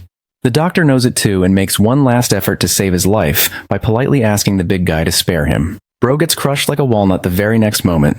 Meanwhile, our boy and his sister discuss how to cure the patients who have become dependent on the doctor's drugs. The medicine has created an addiction, and the problem now is how to free them completely. He suggests a bold idea. Ordinary medicine won't work, but his subspace has proven effective. Since the driver guy's symptoms vanished inside, bringing all the patients into his subspace might be the safest solution. Before they can act, though, they notice something unexpected as the patients are slowly beginning to recover on their own. As they watch in surprise, the big guy returns. He tells them that everything has already been taken care of. His words, combined with the sight of the recovering patients, are enough for the hero to imagine the doctor's grim end. The man thanks him once again, speaking on behalf of himself and his mother because without him, neither of them would have been freed. When he shares where he plans to go next, the man warns him of danger ahead. On his way to the hospital, he had seen something unusual, a giant wall rising from the earth. Though he couldn't measure it exactly, he believed it to be as tall as a building. With such size, traveling through the city by road had become impossible. Ordinary tools could never break through it. It would take immense energy and time, a fact that needed no further explanation. Our boy knows his path won't be easy. The monsters in this new area are different from the ones he has faced before. From the big guy's account, most of them are skeletons and undead beings. This unsettles him, because such creatures don't really die and they always rise again. Even after hearing all this, Kim isn't really concerned for his other sister since she is a monster herself. Suddenly he hears his sister's voice from inside his subspace. She informs him that the injured man they had rescued earlier has regained consciousness. Soon the scene shifts to the soldier inside the facility. He expresses gratitude to him for saving his life and introduces himself. Kim checks on his condition, and when the soldier asks about their location, he explains that they are inside his subspace. This confuses the soldier, since the military base he served at was supposed to be here, but he sees no trace of buildings or roads. At that moment, the elder sister clarifies everything, explaining exactly where they are. When the soldier learns they are near Gangnam City, he asks to be dropped there. At first, Kim and the driver guy think the man might be suspicious, worried they might harm him. But the soldier quickly assures them that he holds no doubts since they saved his life, and for that reason, he trusts them completely. His request is not out of fear, but urgency. He must get to the Joint Chiefs of Staff HQ and report everything that happened at the communication center. Realizing how serious this is, Kim offers him food and asks him to share what he knows. The soldier initially hesitates, but quickly folds over some pizza. He explains how one day outsiders began appearing in their world. These weren't just monsters like Kim had seen before. They included bizarre insects, strange animals, and even alien trees. The land itself started changing as if mountains and terrain from another world were merging with theirs. The creatures were extremely dangerous, attacking anyone in sight and sometimes even turning against their own. The weapons were useless against most of them, so the government began recruiting awakened people and formed special teams to handle the threat. These teams made real progress, and for a while their region stabilized. But then a certain beast appeared and things worsened again. Soon more and more monsters emerged that regular weapons couldn't harm. Desperate, they sent repeated wireless requests for aid to the command center. None were answered. With no support coming, they hired awakened people on their own and marched toward the command center. But when they reached it, they found the place deserted. Records revealed a rebellion had taken place and the command center was emptied out. From there, the situation spiraled. Some of the awakened they had hired betrayed them, and the land became overrun with monsters. The military was split in two, one side loyal to the government, the other siding with the rebels. The rebels blocked government relief efforts and twisted the chaos into justification for their revolt. For the soldier, getting this information to his commander is a matter of life and death. Kim assures him that he understands, though he admits he cannot take him all the way to Gangnam. Instead, he promises to bring him as close as possible to the command center before parting ways. Kim and the driver then explain their planned route and where they will drop him off. After telling him to rest, Kim opens the portal and the driver guy prepares to leave with him. The soldier casually watches while wondering if the two of them came across the giant dragon since they were the ones who saved him. He gets his answer soon enough as he witnesses an ogre standing right outside the portal. Just as he screams to warn them, the ogre gets blasted by one of Kim's heavyweight bullets. The soldier quickly realizes who he is dealing with. However, this is not all, as Kim casually ships a military vehicle out of the subspace. He looks back and informs him that they'll keep the portal open for him so he can see what's going on outside. Meanwhile, the guy is too stunned to even hear a word. The two of them continue blasting monsters as they move, while the soldier sits in the back seat watching. He finally starts to realize that he isn't dreaming, and this is actually real. Just when the guy decides it's time to head back inside the portal, they run into a problem. Turns out the bridge in front of them is busted. Kim apologizes, telling him that it might take them longer than they initially thought. The soldier, however, doesn't care since they are already ahead of time by a long shot. It's all thanks to Yongsu's incredible driving skills. Bro literally two-wheel Arabic-style maneuvers and clears every obstacle known to man. Even the destroyed bridge is no challenge for him. However, they still don't know how they are going to get over that massive wall. For the time being, they decide to continue driving and drop the soldier along the way. When they finally bring him close to the command center, the soldier tries to persuade them to join the military. He explains that awakened people are being supported by the government with technology and mana stones to help them grow stronger. Kim, however, refuses. He makes it clear that his family comes first and fakandising. He and the driver are capable of collecting stones on their own. Still, he has an idea. He asks if the chief of staff has a helicopter. The soldier confirms that it's possible. Kim's plan is simple. Instead of crossing the massive wall that blocks the road into the next city, he intends to fly over it with a helicopter. Together, they enter the command center. The chief is in his office going over the current situation as most of their divisions have been lost. Suddenly, a soldier walks into the room and informs him that the leader of the DCC's 50th Signal Battalion wants to talk to him. Apparently, he is the only one who survived in his battalion. Hearing this, the chief immediately calls for the soldier. After meeting the chief, he hands him the document about the coup. He also explains how Kim and the driver had saved him. The chief of staff listens carefully, then invites them upstairs. He thanks them for their efforts, saying their actions not only saved a soldier, but also helped the country. When Kim asks for a helicopter, he offers food, water, and supplies in return. The chief says the helicopter is indeed possible, but with one condition: he cannot give it freely since it is a strategic asset. If Kim joins the military as an awakened fighter, then everything he needs will be provided. The government itself may not even be stable anymore. The collapse outside has grown worse, and resources are scarce. That is why he so desperately needs Kim's help. With someone like him, perhaps balance could be restored. Kim rejects the offer once more. For now, his only concern is protecting his family. Without his agreement, the chief refuses to hand over the helicopter. Yet, as Kim walks away calmly, showing no frustration or hesitation, the chief feels uneasy. He knows the man before him is far too valuable to let go so easily. So he presents another offer. He explains that a group of awakened soldiers is trapped at Seoul Station, surrounded by countless skeleton monsters. They still manage to send signals, but they cannot break free. The chief asks him to rescue them. If he succeeds, the helicopter will be his. Even though the skeleton monsters come back to life after being killed, there is one way to make sure they stay on the ground. All of them have a core inside, and once that core is destroyed, a skeleton cannot come back to life. This sounds easy enough for Kim, and he heads into the skeleton in the monster territory with a bunch of military trucks. They continue smashing the skeletons with his ability until they finally reach the awakened soldiers. The trucks then successfully rescue the soldiers. While making their way back, Kim thinks about what the chief told him earlier. Even though his ability is effective against the smaller skeletons, there's a rare skeleton called the Skeleton Knight, which might be an exception. The chief had warned him to stay away from that skeleton. Of course, Kim doesn't listen and shoots a 200-kilogram bullet at the skeleton on first sight. To their surprise, the skeleton uses his sword to cut clean through the bullet. The next scene reveals the shock of the soldiers in the military. The Skeleton Knight does something no one expected. It tries to speak. At first, its words are incomprehensible, but then it uses a strange magical item, and suddenly its language becomes clear to everyone. The boss monster introduces itself as Gwaine, one of the 12 knights who served the Night King. Kim quickly notices that the Skeleton Knight has crushed magic stones to cast a spell, making his words understandable to humans. The skeleton questions him, asking if he is a mage bold enough to challenge him, and why humans are so eager to intrude in his territory. He even comments on human impatience, calling this only the first stage of something he calls the Establishment Project. But before the skeleton can continue, Kim suddenly launches an attack. The Skeleton Knight blocks easily, but Kim doesn't let up. Without responding to his words, he keeps striking again and again. None of his attacks land a real blow. Yet he manages to study the skeleton's movements and fighting style. Deciding to push further, he spends 50 stones to upgrade his ability and unlocks a new skill, Tracking Delivery. With this skill, he can ship items to strike in a precise sequence. The relentless assault continues until the monster finally reacts in anger, a sign that his efforts are actually hurting him. He fucked. Using what he learned from the chief of staff earlier, he orders packs to target the monster's magic core with plates.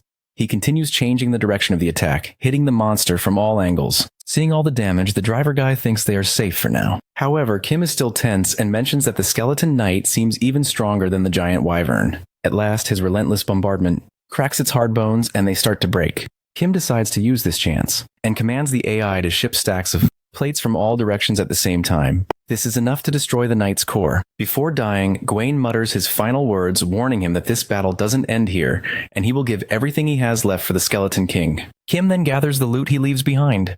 2 large mana stones and 1 enchantment stone. Everyone who witnesses the fight is stunned. Kim has just slain a boss monster the chief of staff himself had advised him to avoid. Even the chief is shocked but deeply impressed. He urges him and the driver once more to join the army, admitting he already sees them as comrades. Like before, Kim declines his offer, stating that his family comes first. Hearing this, the chief says that once he reunites with his family, he hopes he will reconsider the offer because the country desperately needs people like him. Kim understands, but he feels like the chief is expecting too much from him. The fight with the skeleton knight just now was much harder than he imagined. If there was another monster like it, he would have lost for sure.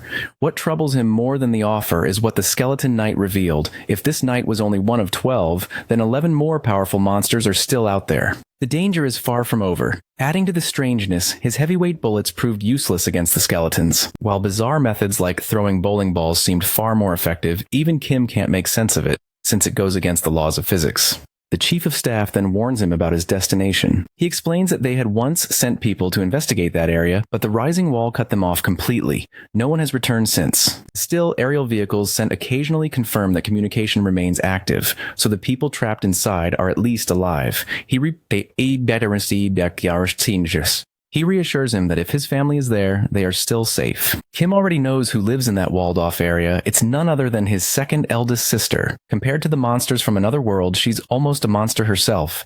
The chief also mentions that during their survey, they also discovered that the upper part of the wall was starting to grow inward, as if to form a roof. He says that it's a good thing he's getting the helicopter now since the wall hasn't completely closed off yet. After this, the chief of staff shows Kim and the driver the helicopter prepared for them. Kim looks ahead to see an old, broken-down helicopter, but he thinks it's fine as long as the helicopter can fly. However, the chief points to a different, much better Blackhawk and reveals that this is what they are getting.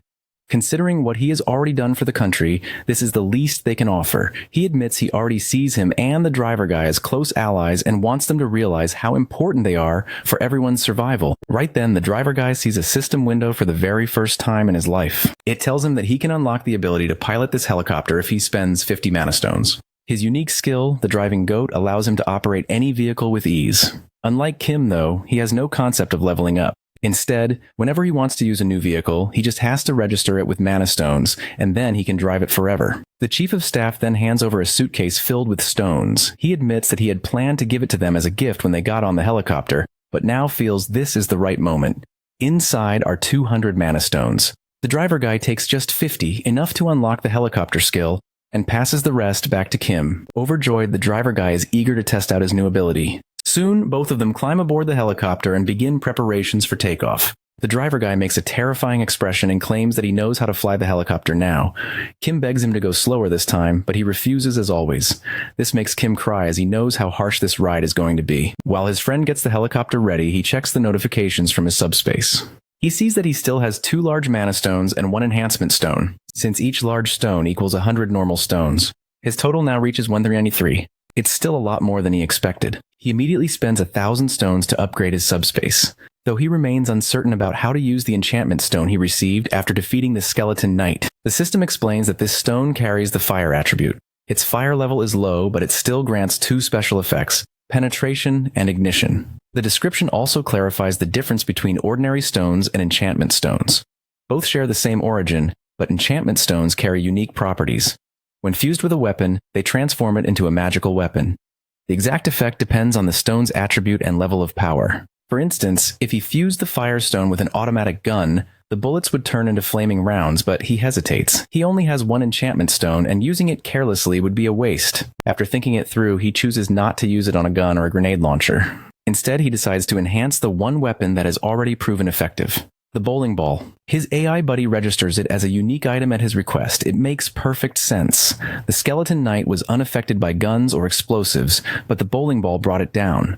With 11 more knights still out there, he believes it's wiser to strengthen the very weapon that works. Adding literal firepower to his bowling ball feels like the smartest move he can make. While he is busy looking at the system window, his friend tells him that they are ready for takeoff. Just then, another notification window pops up. The upgrade process for his subspace is complete and several new functions are unlocked. Kim stares at this new notification with horror in his eyes. The chief watches them as they fly off and wonders why he is making that expression. Turns out that he has some new unlockable skills now. All of them sound great, but what's changing his expression is the last skill. According to the description, unlocking that skill means that his subspace can register external objects as facility products so long as they belong to categories he already owns, like food, dairy, or military gear. Of course, none of this comes for free. Every action costs stones, and the price depends on the size, weight, or value of what he registers or resizes.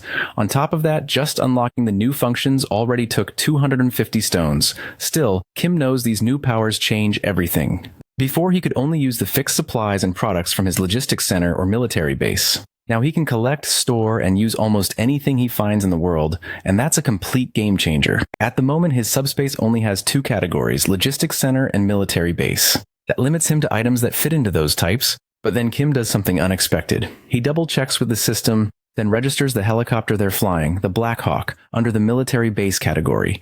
Instantly, the helicopter becomes part of his facility, and right in front of the chief of staff's eyes. He pulls out 2 or 3 more Black Hawk helicopters from his subspace like it's nothing, then takes off. Meanwhile, we cut to the Skeleton King sitting inside a fortress deep within the massive wall. He explains that it doesn't make sense since entering this world requires an 8th tier permit. In simple terms, any high-level mage who wants to enter must lower their power before they are allowed in. That's exactly what he himself had to do, but he wonders, why would such a powerful mage agree to this, then come here and kill his people?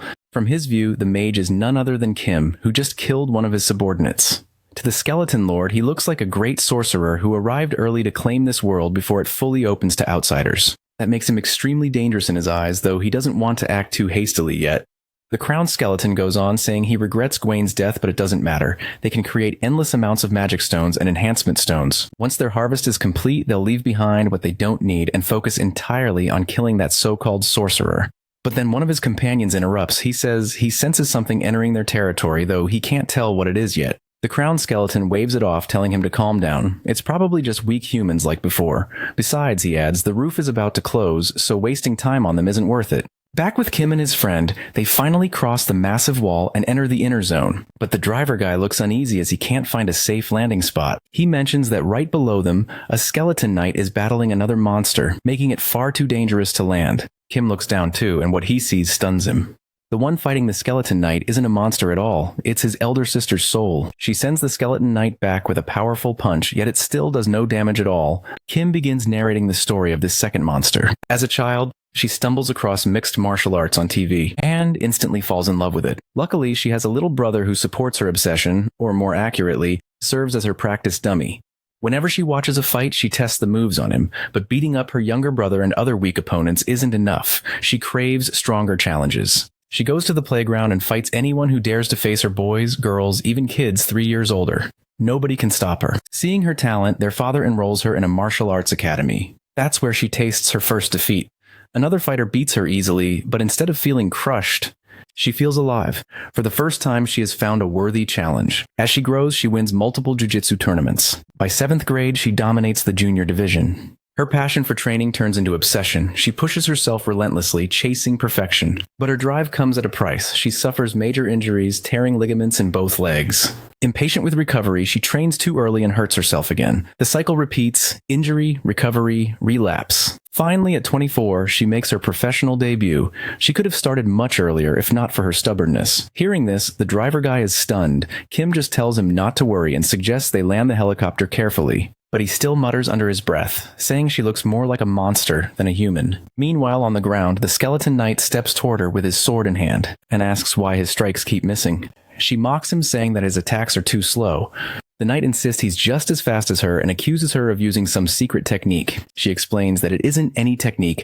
She can just read the stance of her opponent and the positioning of all their limbs. Her answer leaves the knight thinking as he realizes that he learned something new. Strangely, the skeleton knight compliments her. He says fighters like her are rare, and if she raises her rank, she could become the greatest knight of all. But she frowns in confusion as she has no idea what he means by knights or rankings. The knight goes on saying he admires her. He promises to convince the Skeleton King to spare her life when the city falls. But before he can finish, a flaming bowling ball suddenly smashes into him and breaks him down into pieces.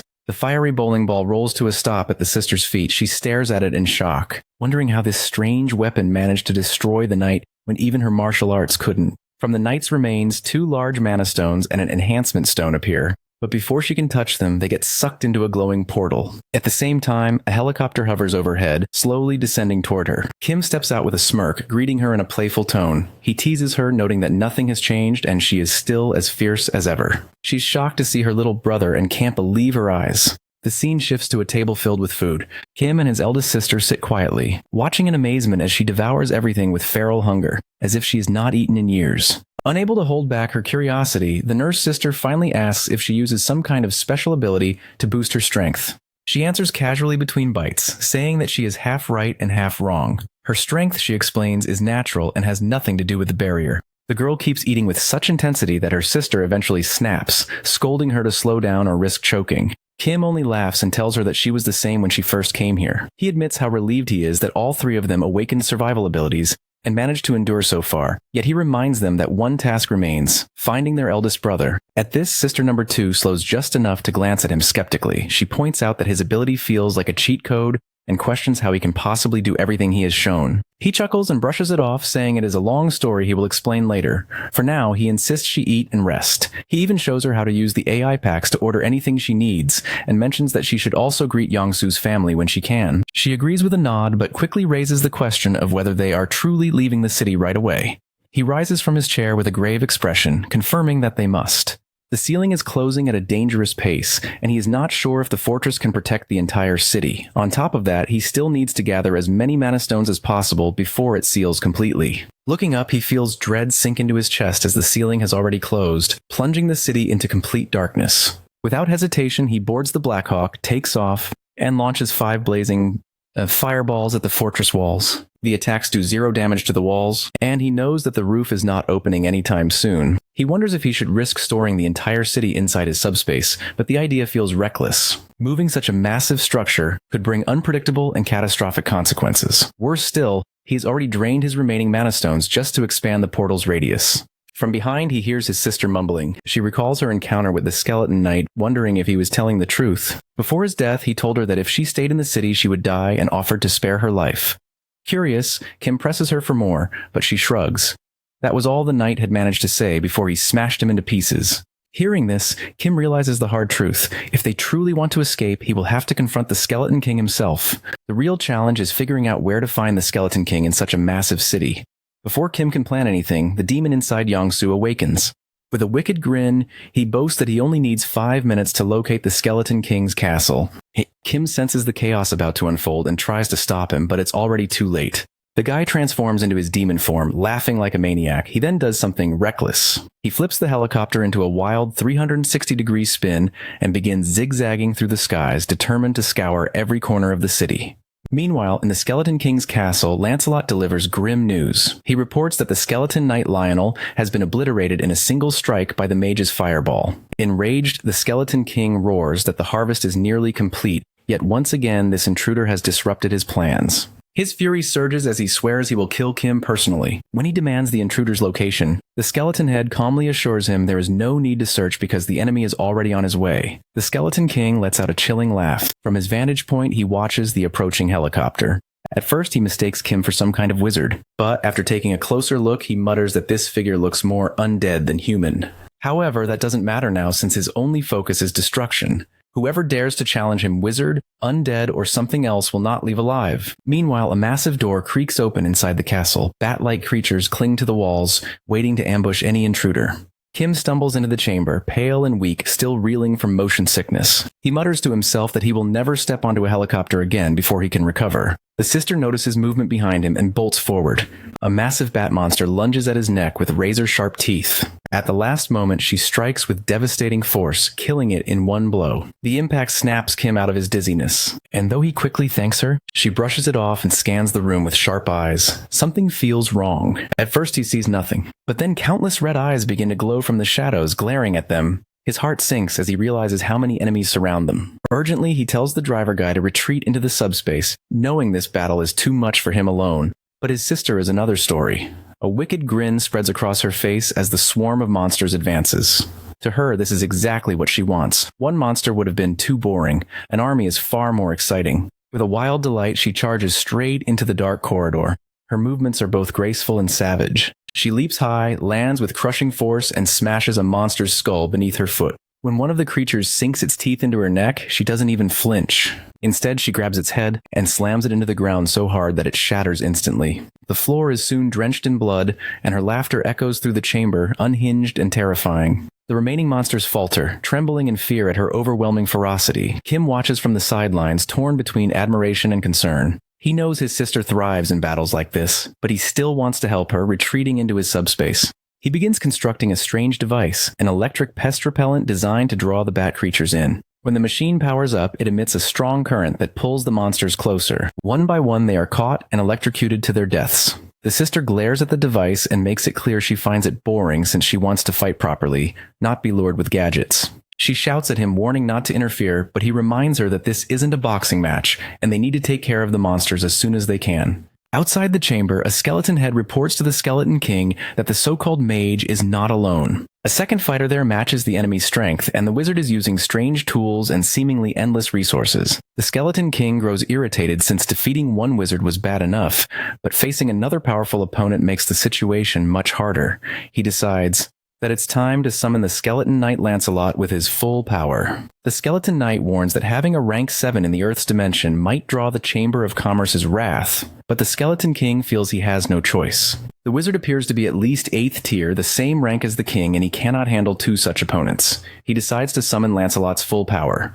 Chanting an old incantation, the king replaces the projection of his skull with 3 reinforcement stones, gathering a surge of mana to complete a powerful summoning. Meanwhile, inside the hero's subspace, the group is busy building a new weapon. Electrical appliances and tangled copper wires lie everywhere. As they wrap thick wire around an aluminum rod to craft an electric bat, a semi-rare weapon tuned to repel the bat monsters. She swings the bat to get used to it and mentions that it almost seems like a cheat code to have this much stuff at her disposal. Our boy reminds her that it's not that good since combining powerful items reduces their individual power. However, it's still semi-rare, so it's going to be effective. During all of this, he notices his sister continuously scratching her neck and asks her what's going on. She reveals that she got bit on the neck by one of the monsters. The bite hadn't hurt before, but after stepping out of the subspace, it's starting to itch again. Our boy hears this and feels uneasy, wondering if that change could somehow make her into something like a vampire. He even asks if she feels any urges to bite his neck, and she just wants to beat the crap out of him and nothing else. Suddenly, they hear the Skeleton King's voice as he mocks the hero's reckless behavior, and condemns anyone from the arcane dimension who dares intrude on his domain. He vows to fight and kill the interloper. Both siblings exchange a look, baffled by the king's rant. The king gives him one last chance to give a proper answer, but they both genuinely have no idea what he is talking about. Enraged, the Skeleton King commands Lancelot to attack at once, ordering him to eliminate them both without mercy. The reborn Skeleton Knight finally emerges from the summoning with a newfound aura. Saul's eyes light up with excitement at the sight of him. After dealing with countless weak monsters, she finally has a worthy opponent. She warns our boy once more not to interfere, insisting the fight belongs to her. Before she can strike, Lancelot moves first. He lunges with lethal precision, swinging his colossal sword to cut her down. She reacts fast, dodging the deadly strike and blocking with her electrified bat. Realizing the danger, she pulls back just in time, but not fast enough. With one devastating swing, he shatters her electric bat in 2. Our boy watches this in shock, wondering how a semi-rare weapon can break so easily. His sister tells him that it's not the bat that was weak, but it's their opponent who is strong. Across the room, the Skeleton King watches proudly, boasting about his most powerful knight. Our boy, however, reflects on his sister's rare admission. For her to acknowledge an enemy's strength means their opponent is truly on another level. He asks if he can take the Mana Stones after killing this guy since he is a bit short right now. His sister takes it as a challenge, and the two race to be the ones to kill the knight. Our boy starts first with his bowling balls, but the knight cuts them all with his sword. Then Saul moves in from the front. She manages to dodge his first attack, and lands a couple of hits. At the same time, the hero blasts him with more bowling balls. However, when the Skeleton Knight stands back up, he is still unscratched. He immediately pulls himself and his sister into the subspace. Meanwhile, the Skeleton King orders his soldier to go after them. The sister seems pissed as she thinks that he's preventing her from getting the Mana Stones. He explains that it's not about the Mana Stones, but the guy they are facing is pretty dangerous. Knowing their previous attack did nothing, she questions if there is something they can do to break him.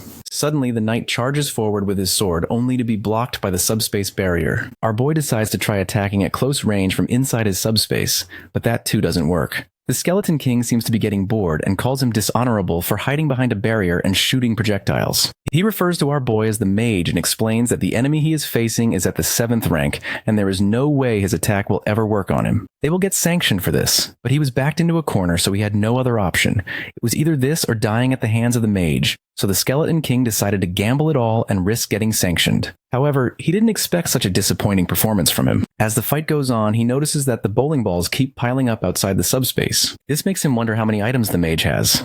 He also questions why he isn't using any magic, since it would be more effective than simply using his limited items.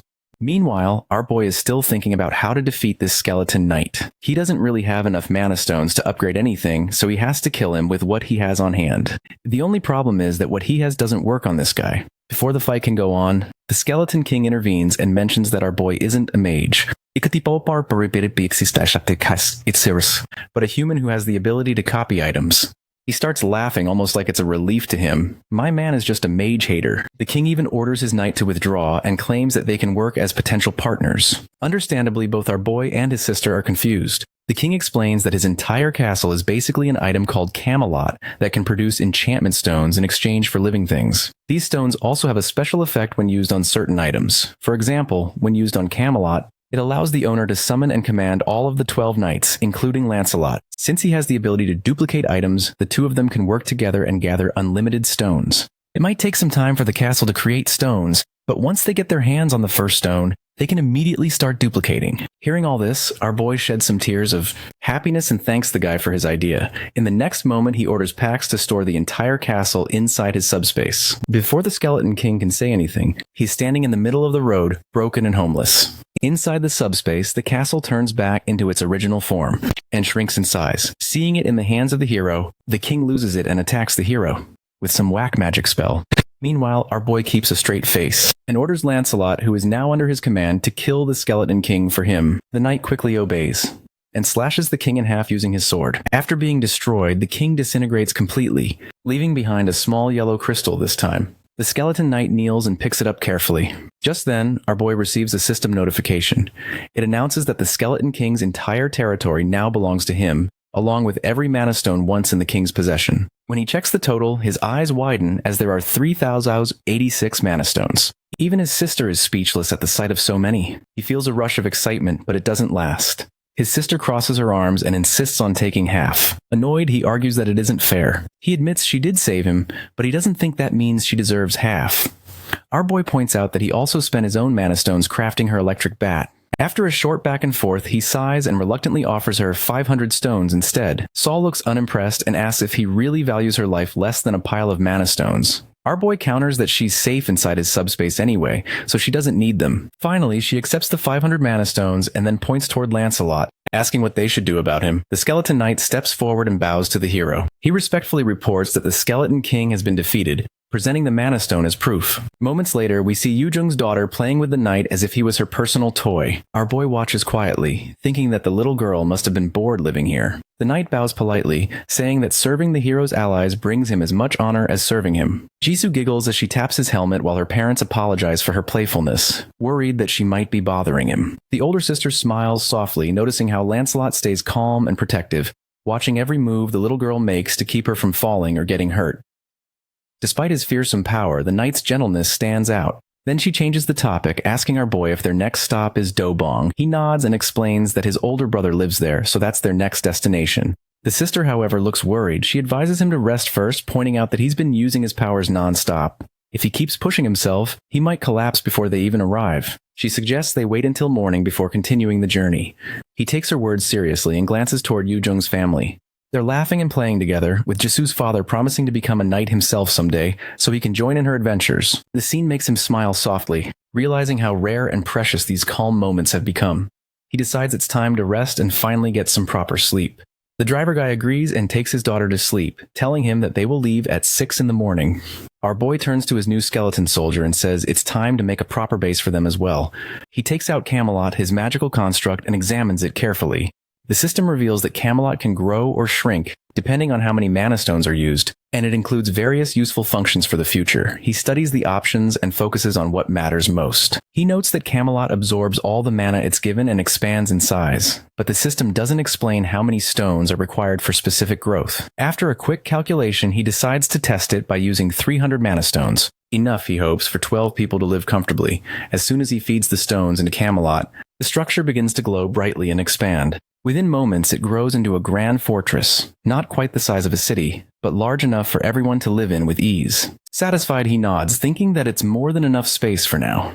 The sister is shocked at the size and wonders how many mana stones the Skeleton King must have put in to create a fortress the size of an entire city.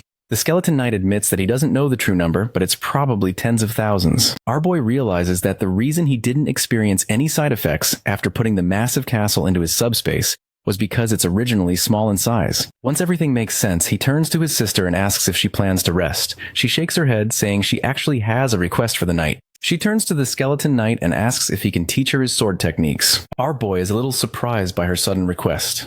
Lancelot agrees, but asks to learn her fist technique in return. Hearing this, she smirks and warns him that her training isn't easy. Her brother can't help smiling, knowing how excited she gets when it comes to martial arts.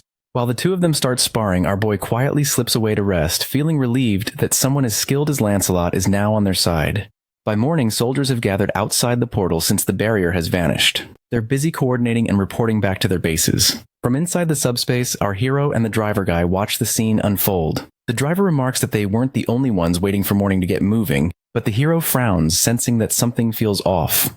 Moments later, a helicopter appears in the sky and lands right in front of the portal. Both of them stare in surprise. As the door opens and a man steps out, it's the commander. He greets them calmly. Our boy nods in acknowledgement, remarking that they've met sooner than expected. The commander explains that as soon as he learned the city's barrier had vanished, he began searching for them throughout the night. He says he scoured the entire city until he finally found them. The hero, a little tense, asks if the commander came to pressure them into rejoining the force, but the man laughs and assures him that isn't the case. Instead, he's there to deliver urgent news. Traveling by helicopter would be a terrible idea. The First Corps has taken full control of the Air Defense Command, and anything flying through the sky is immediately shot down. This shocks the hero and the driver guy. The commander then goes into detail about the chaos that has unfolded after they left their city. Their units started investigating the First Corps to track their movements, and they found out that they had already expanded into northern regions like Dobong, Seongbuk, and Gangbuk, all while destroying the capital's defense forces in the process. They sent drones into these areas to get an estimate of their numbers, but they all kept getting shot. This means that the First Corps has a strong air defense preventing them from moving in. This is why he came here to warn him, since he heard he was moving to that region. He advises taking a longer route through Namyangju instead, but they don't really have much intel on that, so it's not guaranteed either. The hero sincerely thanks him, admitting that they had indeed planned to fly by helicopter, but now they'll change their plan. The commander smiles with relief, glad to have arrived in time to prevent disaster. Our boy knows that this is serious. His plan is to reach Uijeongbu to see his parents while stopping by his brother's place in Dobong. This detour means that he won't be able to visit his brother. He understands that the biggest threat now isn't the monsters, it's the rebels. They're far more dangerous and unpredictable. His family, his brother, sister-in-law, and parents are all trapped between two dangers, monsters on one side and rebel forces on the other.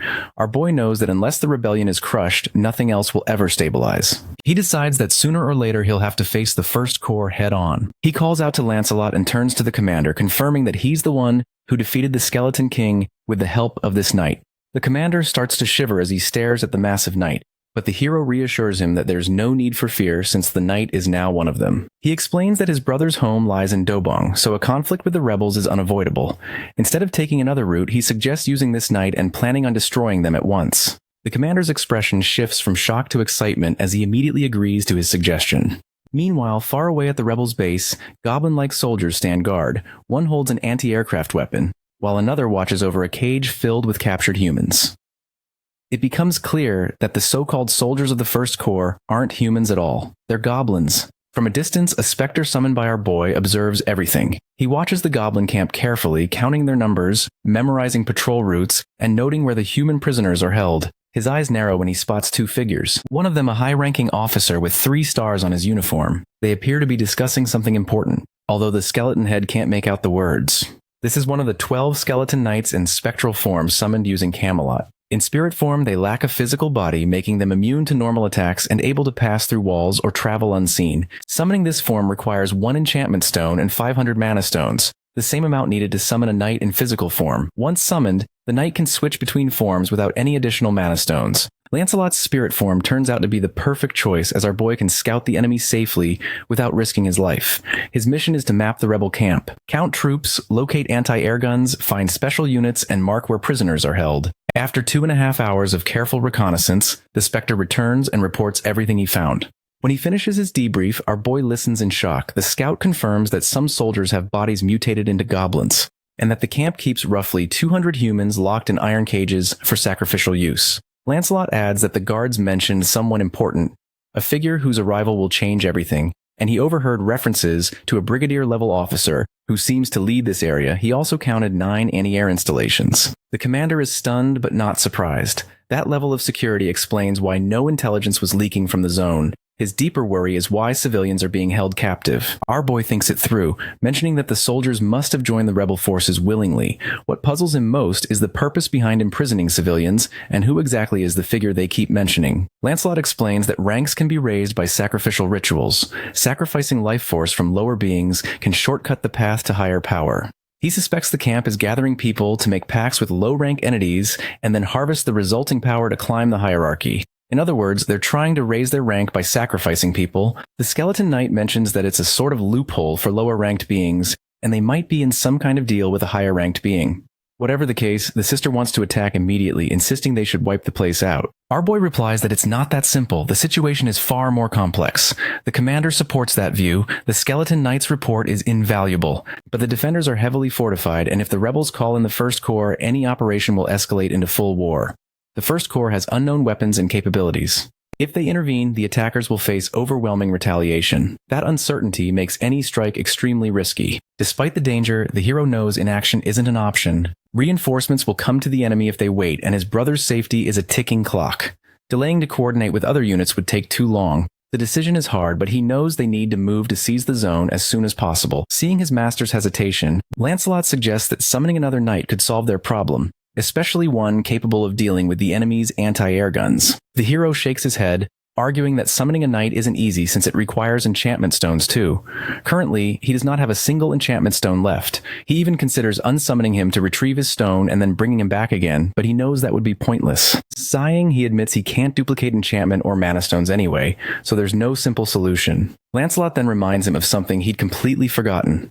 After defeating the Skeleton King, he had actually obtained an enchantment stone. Our boy freezes, shocked. He doesn't remember receiving it at all. The Skeleton Knight explains that he had handed it to him after the battle. He realizes with embarrassment that he must have lost track of it.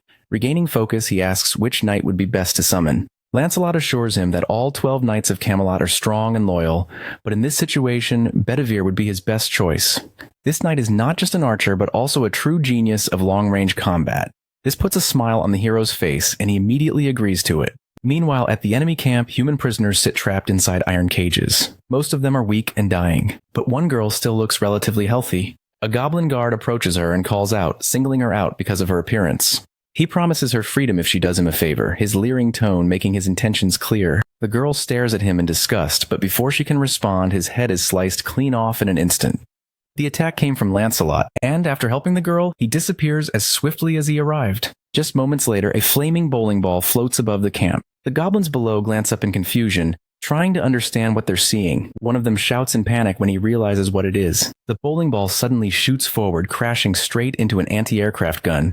The explosion tears through the area, setting off a chain reaction that destroys nearby missile launchers as well. As the smoke clears, another bowling ball launches from a sling-like contraption aimed at the next target. The knight behind the weapon is none other than our archer, Bedivere, who fights with incredible precision. Despite missing an arm, he moves with perfect control, already surrounded by fallen goblins. Earlier, Lancelot had explained his story, revealing that he only had one arm. He was a genius archer serving a duke, but jealousy led to betrayal, and his arm was severed. Instead of giving up, he devoted himself to training his remaining arm, mastering throwing and shooting techniques until he became one of Camelot's 12 knights.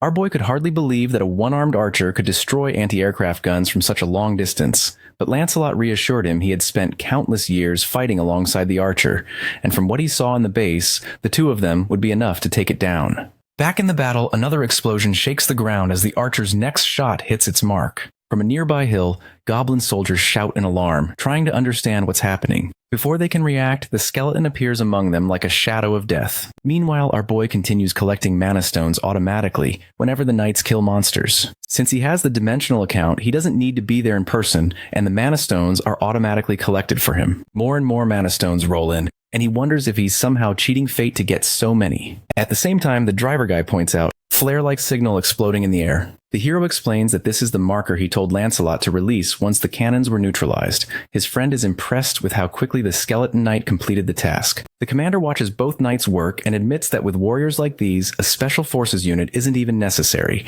He orders the group to move out. Meanwhile, the archer skeleton studies the map and grows concerned. My man can't remember where the skeleton knight ordered him to go next. Confused, he decides to go with his gut and starts walking. At the same time, the skeleton knight is busy beating up a goblin to get answers. He pins the goblin and presses for details about their plan and the mastermind behind it all. Under pressure, the goblin coughs up a name, Tonatiuh, who is supposedly so strong that even 8 rankers don't come close. The skeleton knight can't recall ever hearing about such an entity and pushes for more answers. However, the goblin somehow breaks free and jumps out of the window. The other soldiers panic as they witness their commander running for his life.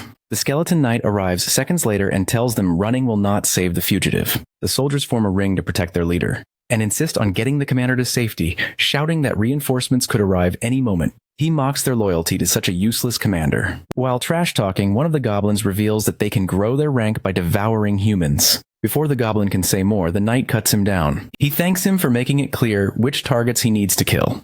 The commander's support collapses quickly. Most of his men fall under the knight's blade, and the sight terrifies the remaining goblins. From above, a helicopter appears, carrying our boy and his friend. The goblin commander is stunned as he thinks that this is a government-operated helicopter. With no options left, he sacrifices his own soldier and starts eating them to increase his rank. Our boy watches as the goblin becomes an 8th rank monster by consuming mana crystals. The knight explains that this goblin chose to take a shortcut just to get to the 8th rank. He doesn't even want to bother with this and leaves it to the archer. From above, the archer skeleton shoots down one of the flaming bowling balls and kills the goblin in a single blow. At that instant, our boy receives 322 mana stones, pushing his total to 3,542. The operations chief arrives, reporting that with the 2 knights' help, they destroyed the main threats and that civilian rescue is proceeding smoothly. A soldier asks about the goblin commander's fate, but before anyone can answer, he witnesses the body on the ground. Our hero asks the skeleton knight whether he learned the enemy's plan during interrogation. The knight apologizes, admitting that he wasn't able to get much information, only the name of the entity that they have made a deal with. He then asks for the building where the commander was staying in hopes of finding some secret documents. Lancelot points out the commander's quarters on the 4th floor, and the team prepares to investigate further. Judging from the skeleton knight's information, our boy estimates it will take a long time to collect everything. Therefore, he asks Pax to store all maps and documents under the military category. The system quickly calculates the amount. Over 5,086 documents requiring 120 mana stones. He authorizes it, telling the chief that his system will handle the data since they need the information quickly to reach their families sooner. Then, a system alert appears. 2 of the documents cannot be categorized as military. That catches his attention. One paper is titled a Dimension Being Application Form, which Lancelot explains is used to officially raise a being's rank. The other document is about the loophole method to attain a higher rank. Our boy is shocked to learn that the rebels still chose to go with the loophole despite having this application form. The skeleton knight assumes the rebels didn't meet the requirements for official registration. The documents clearly show that becoming a dimension being requires both mana stones and a dimension account, something only a few people can access since the dimensional shift has just begun. He reminds the hero that he is one of the rare individuals who has already fulfilled the requirements after defeating an 8th rank enemy and obtaining a dimension account. By signing the official form, he can safely ascend without turning into a goblin. He also explains that genuine forms automatically translate into the user's own language, which means that this form is official. Our boy looks at the registration form again, and notices that it requires 1,000 mana stones. Without hesitation, he signs it. Instantly, the stones are deducted from his balance, and the paper vanishes into thin air. Surprised by how simple it is, he asks if that's all. The knight confirms that the process is complete. Moments later, a goblin soldier arrives on a motorcycle with some news for his commander. Meanwhile, the archer skeleton watches him from the top of a building and wonders if he is riding some kind of horse. After searching through the goblin commander's office, they found more than 40,000 military documents. Our boy didn't have time to review them all since he wanted to return to his family, so he left it all to the chief. Since the city is taken over by the rebel forces, it won't be possible to travel there using military vehicles, so they need something else. However, when he opens his subspace inventory, every vehicle stored inside is military-related, not a single civilian one. Frustrated, he settles for an electric bicycle, hoping to find something better along the way. As they walk outside, they spot the archer skeleton sitting on a motorbike. Our boy looks at him in shock and asks where he got the bike. The skeleton casually points to a dead goblin nearby and explains that he took it from him because it looked interesting. The hero realizes this must be the enemy commander's bike, which is considered a military vehicle. He quickly stores it in his subspace using 22 mana stones so he can duplicate it later. Meanwhile, in another goblin outpost, 2 guards hear an engine approaching. They grow suspicious and decide to wait until it gets closer to identify whether it's friend or foe. But before they can react, our boy launches his flaming ball, instantly killing one guard. The other barely has time to turn, before Lancelot appears and decapitates him in a flash. They continue onward through the ruined streets. From a rooftop, a goblin spots the motorcycle and grows suspicious, knowing no such vehicle should be in their territory. He keeps watching our boy and his skeletons speed away. Finally, he reaches the neighborhood where his brother and sister-in-law once lived. He rushes to the door and knocks repeatedly, calling out for his brother. There's no reply. Anxiety builds inside him as he keeps shouting with no answer. With trembling hands, he unlocks the door and steps inside, only to find it empty. With the skeleton knight in the lead, they search through the house for any clues. Our boy looks around and notices that the place doesn't look attacked, just hurriedly abandoned. Then he notices a letter left on the table. When he picks it up, he realizes it's from his brother. In the note, his brother writes that he, along with his wife, is leaving for their father's workshop in Uijeongbu because the area has become unsafe. The phones don't work, and soldiers have started kidnapping civilians. Still, they're unharmed for now and hope he and his sister survived too. After reading the letter, our boy exhales in relief, thinking at least his family escaped before danger arrived. He hands the letter to the archer and asks him to give it to his sister as he opens his subspace. He realizes his brother must have written the letter before the first corpse invasion, meaning they're safe for now. Still, the situation in Uijeongbu is worsening fast, with the rebel forces taking control of most areas. He quickly turns to the skeleton knight and says they need to move quickly. Before they can leave, the sound of helicopter blades interrupts them. From behind a nearby building, a chopper rises. Piloted by the same goblin who had seen the hero earlier, the goblin radios in, confirming the targets, and immediately opens fire. The bullets appear to hit their target head-on, but when the smoke fades, our boy stands unharmed. He mutters that he thought he was done for. Calmly instructs his system to store the helicopter in the military base category. The system deducts 141 mana stones, and the helicopter disappears into subspace. The goblin pilot panics, shouting in disbelief that the man survived, but before he can react, the chopper vanishes beneath him. He screams while falling and crashes to his death. Our boy looks at Lancelot and tells him they must hurry. As they continue forward, he thinks about how they've cleared every goblin on their path and now have a fully armed helicopter in storage. Still, what matters most to him is his family's safety.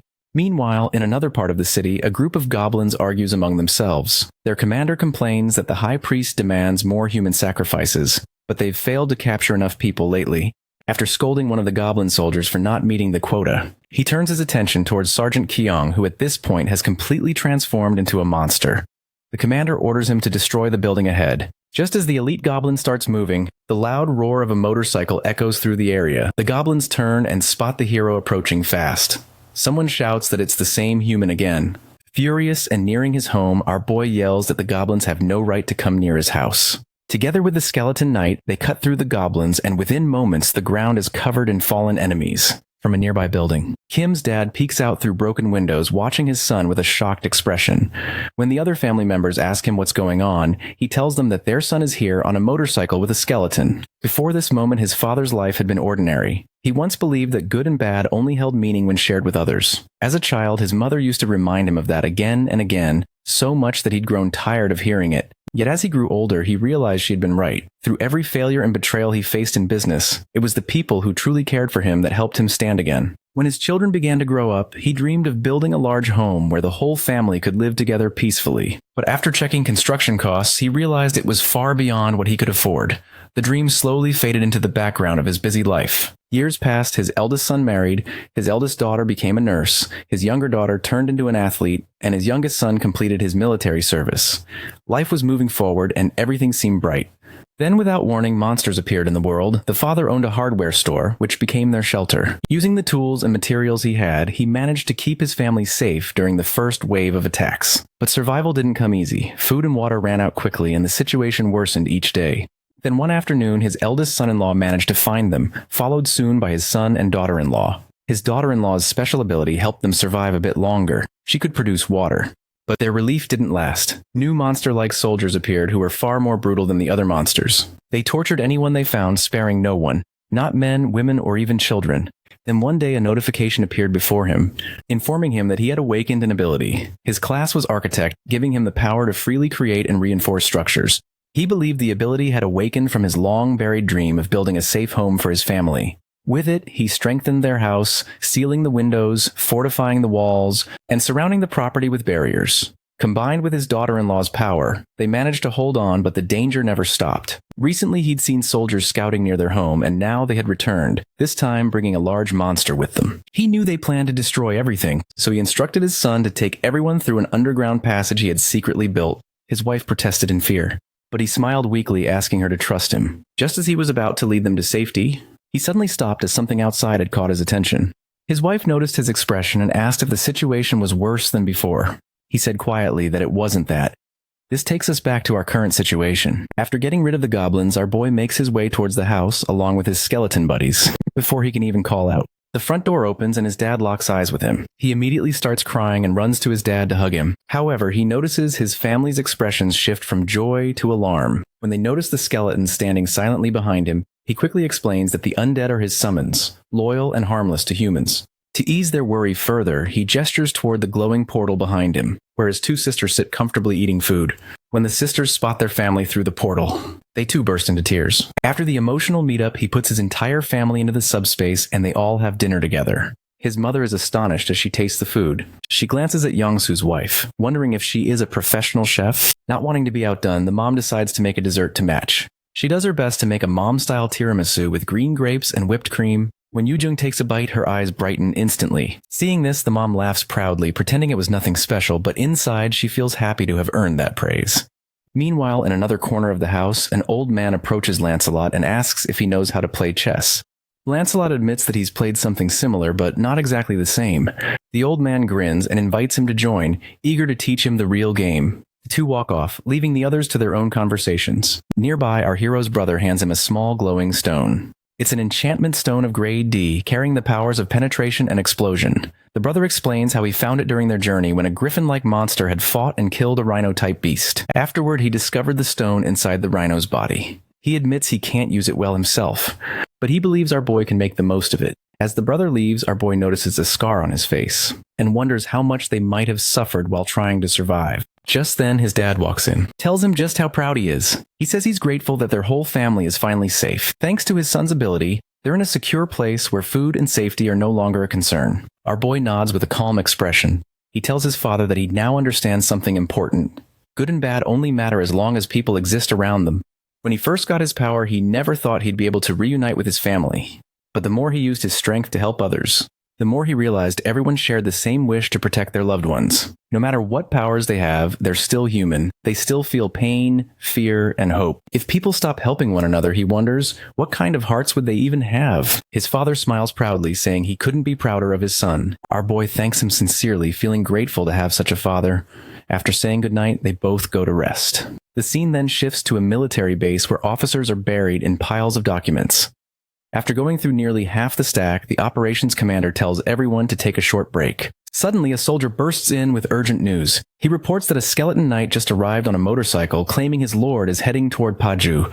The commander looks shocked. If the knight's lord is who he thinks it is, then why is he going there? After a brief pause, he screams in shock, realizing that our boy might be going there to take on the rebel army. Meanwhile, the sister is deep in her boxing practice. She punches so hard that the heavy sandbag tears apart and flies across the room. Annoyed, she yells for Pax to bring another one faster, but Pax calmly reminds her that they're moving exactly at their programmed speed. From the upper floor, her brother watches with the older sister. He asks why she seems so angry today. The sister explains that it's because our boy didn't let her go outside to fight. He said the outside world was too dangerous even with her powers. So instead, she asked their father to install a sandbag setup and has been venting her anger on it ever since. Then she changes the subject and asks him about the scar on his face. He touches his cheek, realizing that the wound has almost completely healed. Shocked, he mutters that maybe he's awakened some kind of power too. The sister just rolls her eyes, saying it was barely a scratch to begin with. But he insists it was a deep cut and that it couldn't have healed this fast. She scoffs and reminds him that when she was in the hospital once, she met a man who could control people's minds and could make anyone act on his command. Compared to that, her brother's little scar is nothing. Just then, their mother calls from the kitchen that dinner is ready. She dashes off immediately, eager to eat, and quickly informs everyone else. Elsewhere, the hero's grandfather sits in another room, deeply focused on a game. He feels both impressed and puzzled as he notices that Lancelot, who claims to have never played before, is executing advanced moves he can't understand. In the end, the grandfather loses the game and decides to ask the skeleton knight to teach him those techniques later. Meanwhile, the outside world turns into a war zone. Dozens of tanks advance, firing non-stop and causing massive explosions. A glowing portal appears ahead, launching a barrage of missiles. These are rare-ranked weapons enhanced with penetration and explosive attributes. Each missile strikes a tank and destroys it instantly, wiping out the attacking forces within seconds. Watching this, the boy feels satisfied. He has avoided using heavy weaponry before to protect civilians, but the Skeleton Knight's scouting confirms the area is clear of innocents. Now he can unleash his full power. According to their plan, he will annihilate the enemy army while his Skeleton Knight rescues the hostages. He upgrades his Black Hawk helicopter with powerful weapons and combines enhancement stones with his missiles, giving them extreme speed of 200 miles per hour and a range of 300 feet. These enhanced missiles make collecting mana stones much easier. He realizes he needs 10,000 mana stones to upgrade his subspace to level 4. When he checks his resources, he is shocked to see only 1,190 mana stones, far fewer than expected. Considering the number of goblins he has eliminated, the system informs him that 45% of the total mana stones automatically go to someone named Thanadiu from the Mexican dimension, and another 25% go to the High Priest Bong Su. The boy is stunned as he faintly remembers hearing these names before from the Skeleton Knight. At that moment, the Skeleton Knight returns after completing his mission. He reports that all enemy camps are destroyed, and his archer buddy is rescuing the remaining survivors. Our boy confirms he isn't injured, and asks him about this Thanadiu guy and the High Priest. The Skeleton Knight explains that the Mexica dimension is likely his realm. Similar to how Earth is called the Earth dimension, he adds that the High Priest Bong Su is probably one of the traitors sacrificing people to gain more power. Meanwhile, system notices keep appearing on the High Priest's screen, each one showing fees taken from large mana stone totals. Bong Su frowns, uneasy about the flood of messages and wondering whose account is generating so many stones that he's getting paid this much. He can hear explosions outside, but none of his soldiers came to report anything, so he doesn't know what is going on. Before he can sort it out, a missile rips through him, and he falls to the ground. Our boy arrives soon after, exhausted from climbing stairs. He finds the body with a huge hole in the chest, but then notices a red mist gathering around the wound and closing it. The Skeleton Knight identifies the effect and mentions that the priest is regenerating. After a moment, the guy rises fully recovered, smirking at the sight of our boy accompanied by a Skeleton Knight. The hero tells him that he is also pretty shocked since he didn't think goblins could talk. The priest explains coldly that those goblin soldiers used to be human, transformed by greed for mana stones. He claims he warned them against that fate. He talks about settling things peacefully, suggesting they step back because he can kill them anytime he wants. However, he doesn't want to waste any time. Hearing this, the Skeleton Knight puts him in his place, claiming that he won't be able to put a scratch on them. Meanwhile, our boy is trying to figure out that red smoke. Behind the priest, the entire sky is covered with it. Suddenly, a terrifying eye appears above them from the smoke, and our boy completely freezes. Seeing him so shocked, the priest asks if this is his first time seeing a high-ranked being. Due to the ranking restrictions, most high-ranked beings don't get involved in these affairs even when they are working as a sponsor. However, Thanadiu is different, as he will literally descend upon the world when he calls him. The priest offers them another chance at forgiveness, but before he can continue talking, the Skeleton Knight beheads him in a swift motion. Despite being severed, his head floats back and reattaches as the red energy pulses. The priest laughs, claiming that he can keep regenerating no matter how many times they kill him. The knight refuses to surrender and mentions that he is only loyal to his master.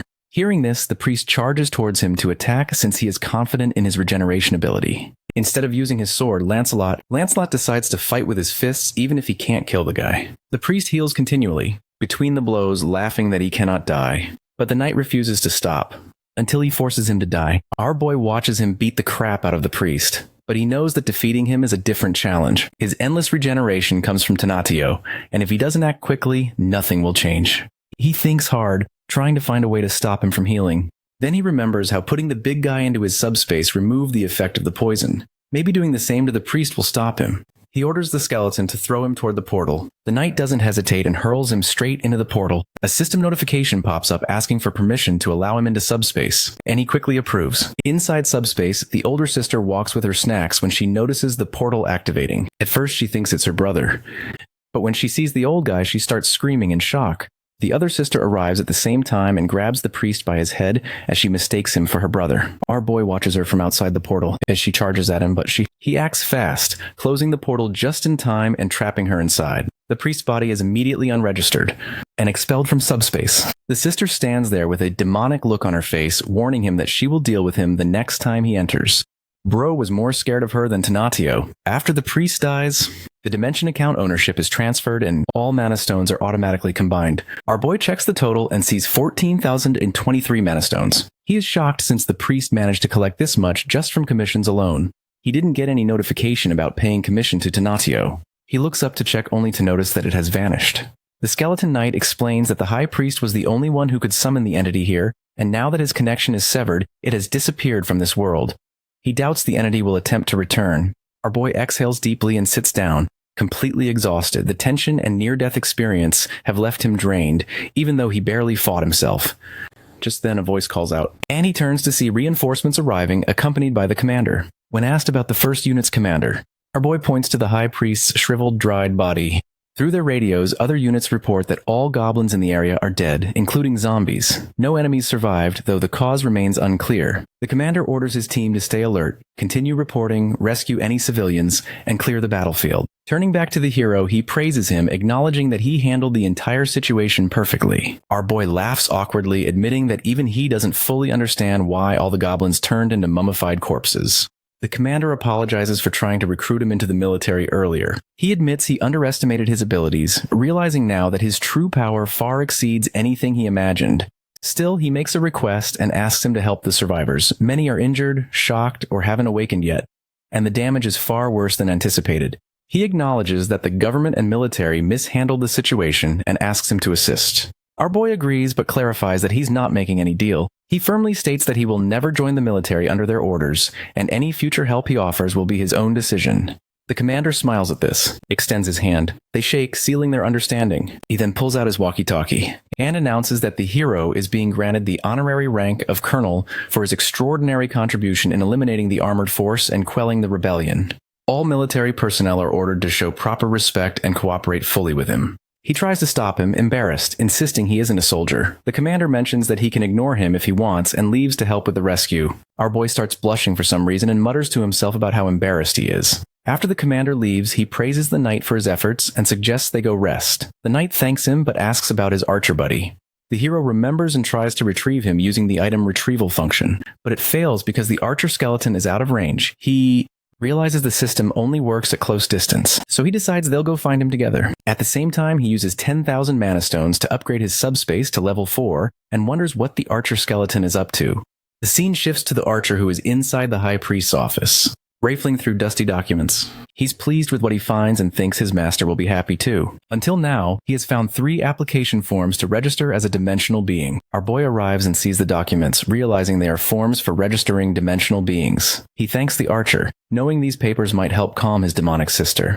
As he opens the portal, his sister waits on the other side with a dangerous grin. The older sister egging her on only makes her more threatening. Before she attacks, he quickly hands her the documents, instructing her to read them first, hoping to distract and control the situation. She flips through the papers and realizes they are dimensional registration forms. Our boy admits he didn't want to stop her from fighting, but he worried the outside world is too dangerous. He also confesses he enjoys watching her fight and didn't just trap her for the laughs. The sister barely pays attention to his praise and keeps reading, and for a moment he relaxes, thinking the crisis is over. Suddenly she frowns as she realizes that in order to register, she needs a dimensional account. Our boy quickly thinks of an excuse, but before he can finish, she punches him so hard, he spins and falls. Due to the new subspace upgrade, the healing effect is strong enough, so he doesn't really feel any pain. The older sister watches the chaos and wonders aloud if her brother will survive being an 8th ranker. The knights, however, start trembling oddly. She has our boy by the throat now, squeezing hard. When Yu Yong cries out, he looks and sees both knights dropping to their knees, clearly suffering. The sister asks if they're all right. The skeleton knight says his body itches and feels wrong, getting worse by the second. The nurse sister thinks it might be some kind of side effect of healing. Our boy puts the pieces together and realizes that the subspace's new life support is pumping healing energy into the area. But skeletal beings like the knights react badly to those restorative effects. The system is trying to heal and stabilize, but for undead physiology that causes agonizing conflict. With a trembling voice, Lancelot mentions that they felt better when they were inside the fortress. Hearing this, they decide to move inside Camelot, as the healing effect is reversed. The item generates a white enchantment stone with no special attributes. There is another blue stone which he never saw get made. He wonders how enchantment stones are being produced automatically without obvious sacrifices.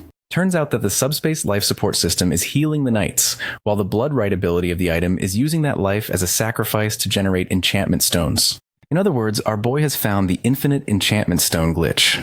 Still, even with all this, he isn't sure if he can take on someone like that higher level entity from earlier. He decides to focus on his own abilities for now. The scene cuts to the military base, where officers review captured documents. They report that the rebel forces used the national flag to lure in citizens and use them as sacrifices. However, the hero took care of everything, so they don't have to worry about it now. As the commander looks at the rising sun above the mountains, he realizes that it's already morning. Suddenly, a system notification appears, not just for him, but for everyone on Earth. It announces that the Interdimensional Chamber of Commerce has been monitoring Earth during its exploration phase. They report that 13,117 people have received special abilities, though 17 cases were reported of reverse growth. Despite that, Earth shows great growth potential and value for future multidimensional projects. Another notification follows, declaring the exploration period over.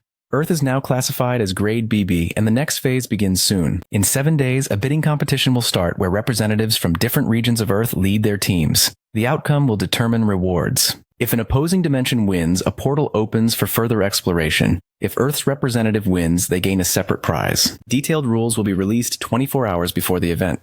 Seeing all this, our boy claims that it's basically a declaration of war. His family wonders if this is some kind of prank, but he knows it's real, since the dimensional registration form also mentioned this same corporation. His mother erupts in anger and rants furiously, demanding who gave them the right to invade or hold competitions on their planet.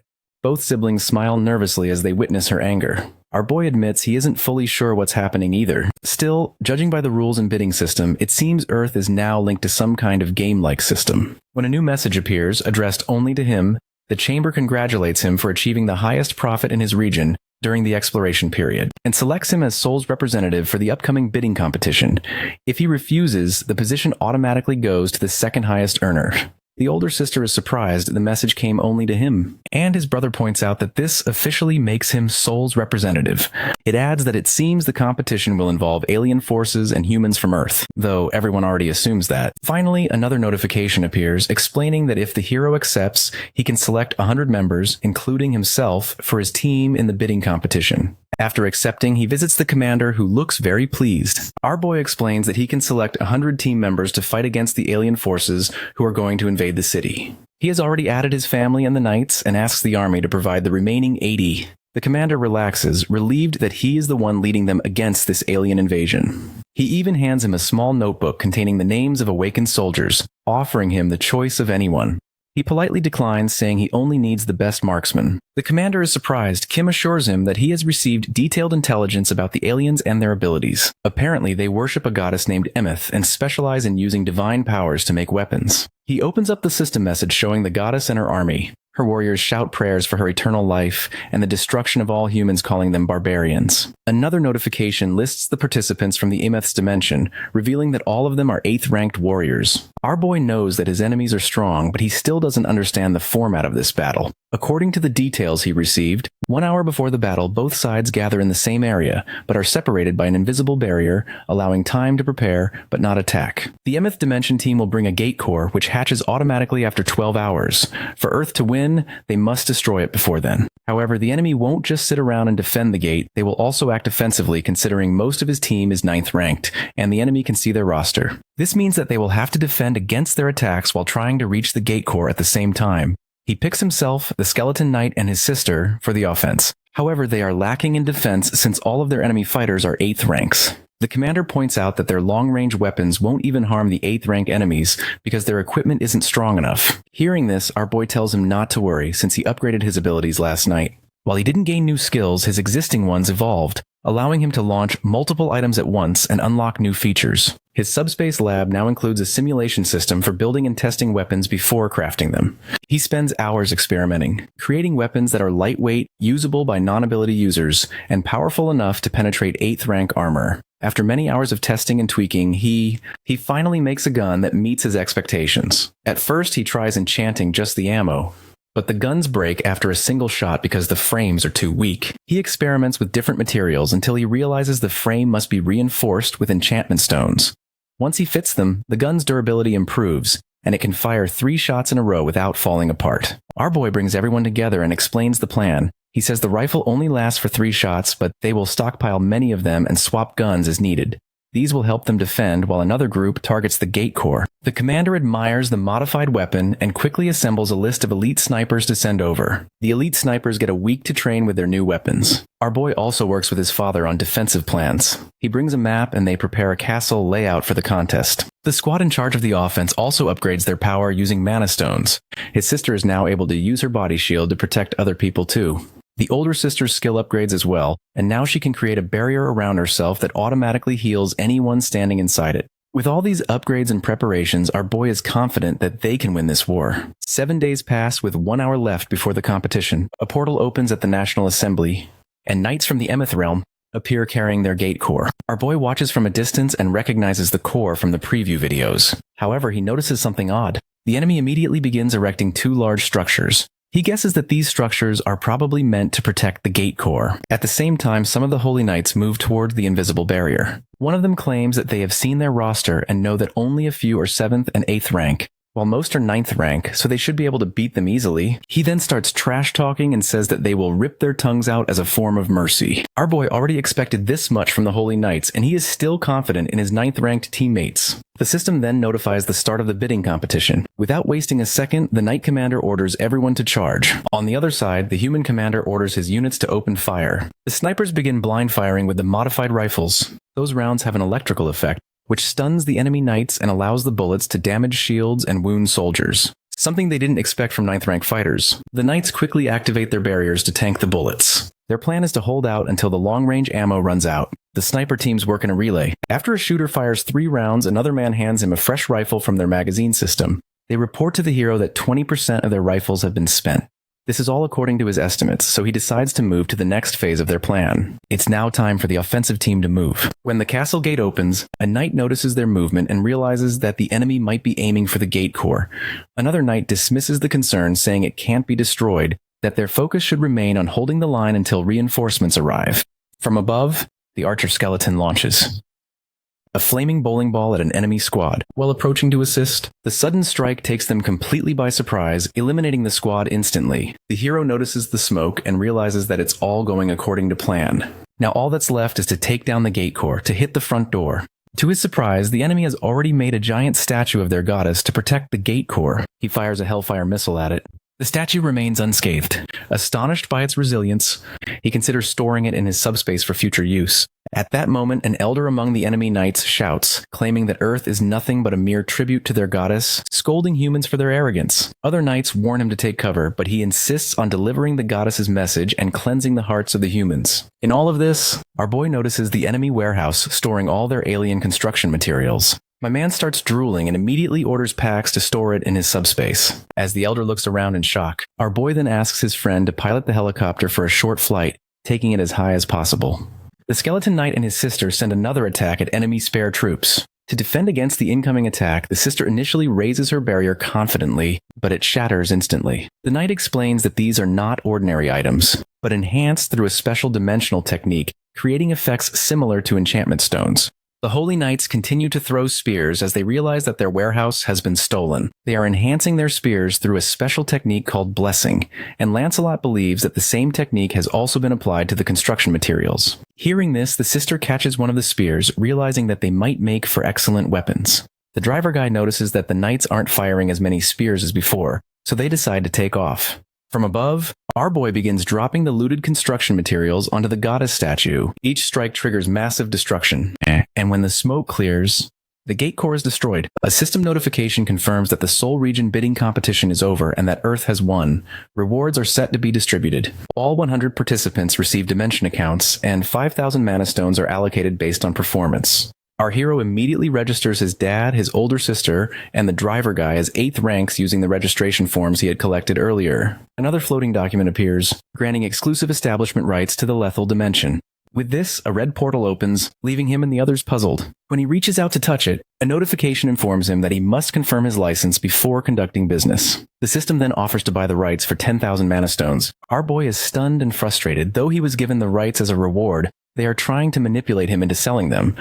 He recognizes the unfairness of the multi-dimension Chamber of Commerce, since they forced the bidding competition, stacked it against him, and now act as if they are graciously gifting rewards while attempting to reclaim them. Angry, he decides to refuse the offer and keep the rights unless an exceptionally large sum is proposed. At that moment, his father speaks from behind, asking what they should do next. He replies that there isn't much to do and that the portal ahead doesn't seem useful. His older sister mentions that all the paperwork is finished and says she will go treat the injured. He agrees, giving her permission. Then he apologizes to his father for summoning him so suddenly and acknowledges that he must be tired. His father smiles and reassures him that signing a few papers is easy and even makes him feel stronger. Our boy tells him he can go rest through the portal as everyone starts walking away to do their own thing. The dad notices a massive pile of high-quality construction materials from the other dimension. He is amazed by the sheer amount and asks his son why there is so much. Our boy explains that all the materials belong to them and are infinite, never running out. His father starts lighting up hearing this, as this is basically a dream come true for him. As our boy walks away, he thinks about the bidding competition, noting that the results haven't been fully announced yet because the contest lasts 12 hours. He assumes all regions will get their final results once that time passes. The scene shifts to nighttime 12 hours later. A system notification announces that all bidding competitions have ended and the results are being released. In China, 16 out of 117 regions have won, while 101 have lost. In India, 24 out of 129 regions are victorious, and 104 regions have failed. Other areas' results appear one by one. Finally, South Korea's results are shown. Out of 5 regions, 4 have won, but one region, Incheon, has lost. With this, the overall bidding competition results are revealed. In total, 761 regions took part in the bidding competition, 113 Earth regions won, and 648 lost. Because of the defeat, the Earth region's grade drops from BB to CCC. The scene moves to the Joint Chief of Staff's strategic meeting room. The commander reads the reports and calls the results a disaster. He did not expect such heavy losses worldwide. Some places had close outcomes, but overall they suffered many defeats. Still, he points out that Korea's representatives mostly did well. Since only one region failed, he suggests urgently assembling troops to raid that region. At the same time, a soldier bursts in with an urgent update informing him that they received an urgent transmission from the 17th Division in Incheon. The commander scans the disaster report and learns the attackers are lizard men from the Savros dimension, with a gate open inside Chinatown. Their forces are well-trained and skilled in both ground and air combat. 2 hours before the bidding ended, the fighting paused, but the lizard men kept pouring troops through the portal and set up large-scale deployments aimed at Seoul. The staff realize this looks like a direct assault. They wonder why the army is making its way to the city, guessing that it may be related to our boy. The skeleton knight looks at the map and notices that the 2 cities are very close by, meaning that they need to act quickly. Suddenly, they receive a system notification informing them that the names of all the regional representatives who won will be displayed over their heads. Seoul wonders if her brother's name will appear, but neither she nor he sees anything above him. For a moment, they think he might not be the registered regional representative, which would make no sense. More system messages arrive mentioning that 7th-tier entities may now travel to Earth. Moreover, the beings from other dimensions who have obtained establishment licenses, like the one our boy got, can open up new portals in other regions by killing the region's representative. The group realizes regional representatives are now prime targets, and it's probably a good thing that they can't see a name above the hero's head. Hearing this, the skeleton knight suddenly thinks of something and steps outside the window. Right above the building, he can see a giant tag reading Seoul Rep. Everyone comes outside to look. Our boy realizes his name was there all along, just so high that it wasn't visible before. His sister notes that the label makes him an easy target for the lizard men. This confirms their worry that the attackers had anticipated new rules and prepared ahead of time. The skeleton knight suggests the lizard men treated the bidding like a long-term plan. Win the contest, eliminate the sole representative, seize the business rights, and open a permanent portal. They seem to know these competitions well and set their moves in advance. Hearing all this, the sister suggests simply hiding in the subspace and attacking from inside. Lancelot explains that his master might be safe this way. but enemies can seize others as hostages or use local forces to force them out. Our boy argues that subspace alone won't solve the problem. The enemy will adapt. Instead, they should relocate to a defensive position that favors them, hold the ground long enough, and then counterattack with full force. The staff agree this is sensible. Find a strong position, deploy forces and weapons quickly, and form a solid defensive line before the lizard men hit. However, they need to do it fast. This is where the driver guy comes in and assures them that he can move them anywhere as quickly as they want. He asks where they're going to set up their forces. Kim hesitates, admitting that the biggest problem is he hasn't yet chosen the base location. He knows that the location must give them an advantage. Enemies should take heavy damage while he can launch attacks without harming civilians. Turns out, the Guiyang Bridge is a perfect location for them since it restricts enemy movement. Most surrounding areas are parks with few buildings, making civilian evacuation easy. Even if enemies try other paths, they must still pass the bridge, and shooters can handle threats from other directions. Once the location is set, they start building defenses using the Dad's architect ability. Moreover, they also have the materials from the other dimension, so a strong defensive line begins to take shape.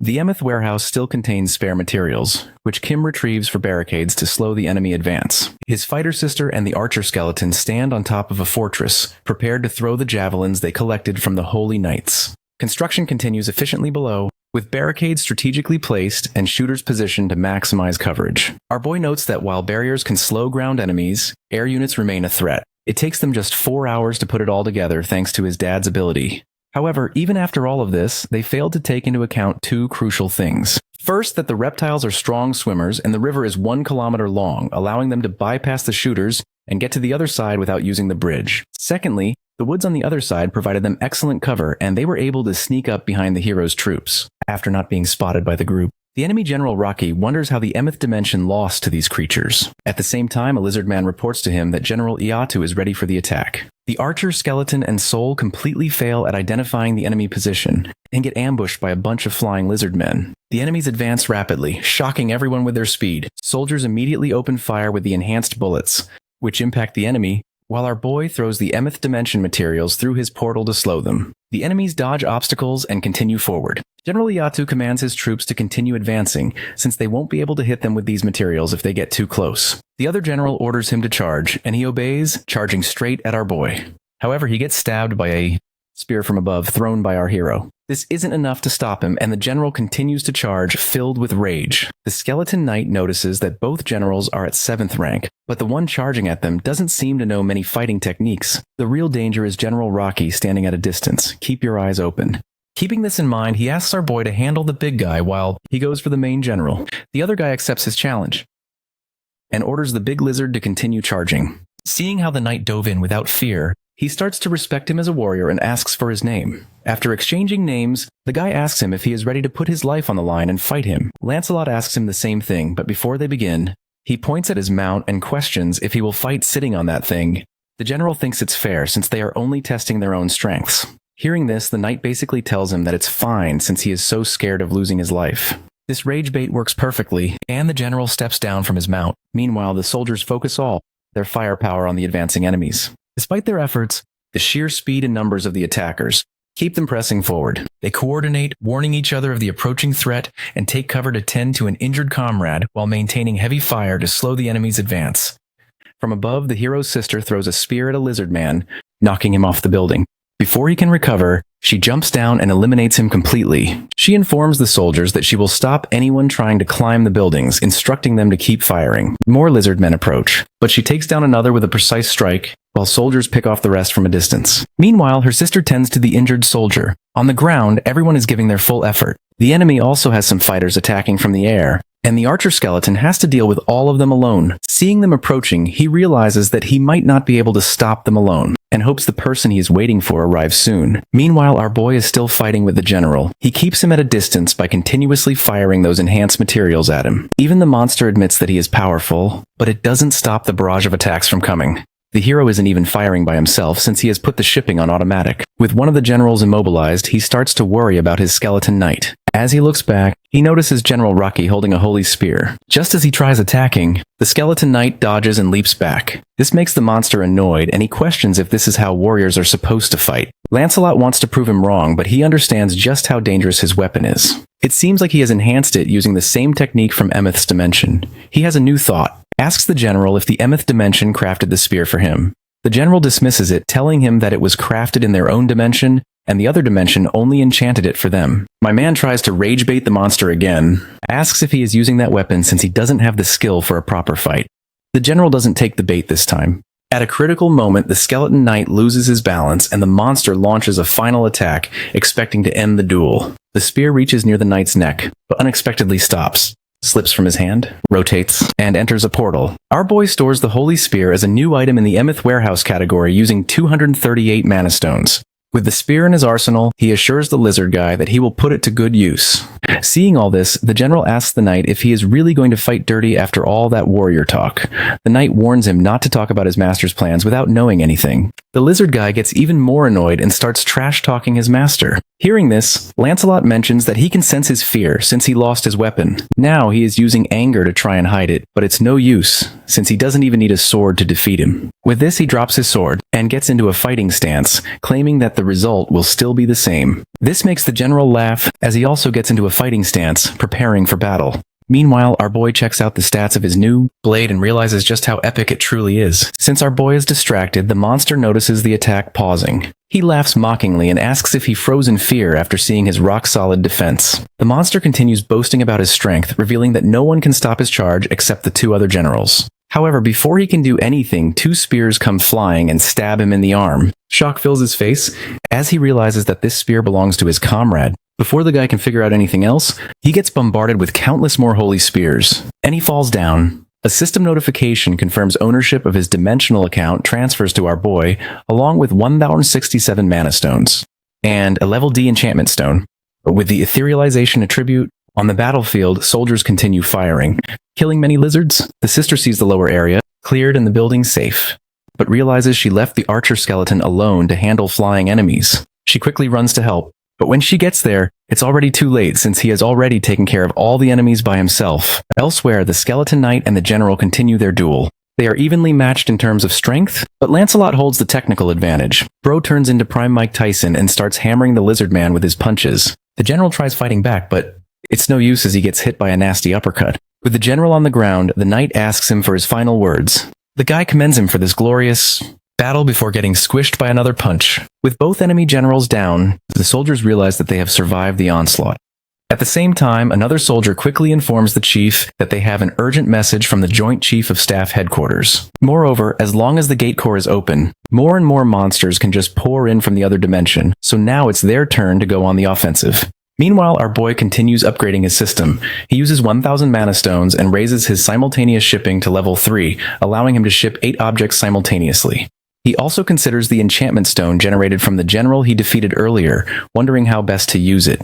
There's also going to be another enchantment stone from Lancelot, which he factors into his plans. However, for now, gathering intelligence on the enemy becomes the top priority as the team approaches the bridge area. Our boy thinks to himself that they need to find the enemy's gate core and the strength of the defenses. What types of creatures are present or their abilities? Without this information, a direct attack would be impossible as they land. He gets acknowledged as colonel by the soldiers and receives formal salutes. He modestly downplays it. The lieutenant colonel praises him, noting that despite the lizardmen's assault, he destroyed their army without any casualties. Explains that the operation chief is absent, handling a minor emergency back at the Joint Chief headquarters. It appears that the headquarters has been attacked by some kind of bug-like monsters. Our boy doesn't think it's that serious, so they decide to go on with their planning. The soldier explains that while they know the gate's location, the gate core is still unidentified. They had a sniper deployed, but the area ahead has become swamp-like or hostile, making visibility and movement extremely limited. Our boy examines images showing the building overgrown with vines and moss. Contact with the environment is harmless, but lizard men could hide anywhere, making free movement nearly impossible. Seeing all this, he figures that his skeleton knight might be able to help. However, when he summons Lancelot, the knight explains that this plan might not work. Even though he can easily move around the terrain in his spirit form, he still won't be able to find their location if they are hidden without being spotted. However, he knows someone with a special skill to steal information invisibly, using concealment or invisibility. Our boy uses 500 mana stones and an enchantment stone to summon the assassin knight, Mordred. We learn that he is a stealth specialist who can infiltrate enemy territory, gather intelligence, eliminate targets undetected, and make quick strategic decisions. He has an ability to go invisible, but his body is still influenced by physical things, which means that he can still get hit. However, with the new Ghost Enchanted Stone, They can make him ethereal for the time that he is invisible. Our boy assigns him the mission to locate the lizard men, enter their territory, and find the gate core. The skeleton assassin agrees, understanding the mission immediately. Lancelot reminds him that survival is paramount and avoiding strong opponents is crucial, and returning alive is more important than gathering all data. With that, the skeleton sets off alone. Seeing this, the lieutenant asks if it's really okay to send him alone, but our boy assures him that it's all good since he is one of their best. They need his information before they can make any plans, so he suggests that everyone takes some rest until the assassin is back. As everyone starts leaving, he notices that the skeleton knight is still standing. He asks him why he isn't resting, but Lancelot denies feeling tired. Our boy also notices his armor has fewer scratches than before, even after the battle.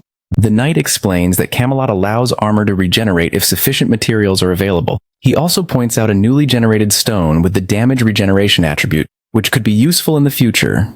Suddenly, he enters combat mode, sensing someone secretly observing them. Our boy panics, fearing a nearby lizard man. The knight admits that he only felt their presence and doesn't know their location yet. He suddenly moves toward a container and spots the hidden observer. Before the guy knows it, he is already in front of him. He holds him at sword point and says that his life depends on how he answers his next question. The knight asks him why he was stalking them from a distance. Meanwhile, our boy hears the scream and runs over to check what's going on. He shouts, witnessing his knight holding the man by his neck. Lancelot continues choking the man and presses him for an answer as he is running out of patience. With the little life he has left, the man calls out for our boy, and this only makes the knight more furious. Just as he is about to give him the most painful death imaginable, the hero intervenes, revealing that the man he is choking is actually his friend. Meanwhile, the assassin skeleton moves carefully through the lizardman's territory, passing many dead bodies. He notices that these creatures fight among themselves for honor, acting like a warlike race. Therefore, the scent that's most familiar to them is blood. To make his scent not stand out, he also covers himself in blood,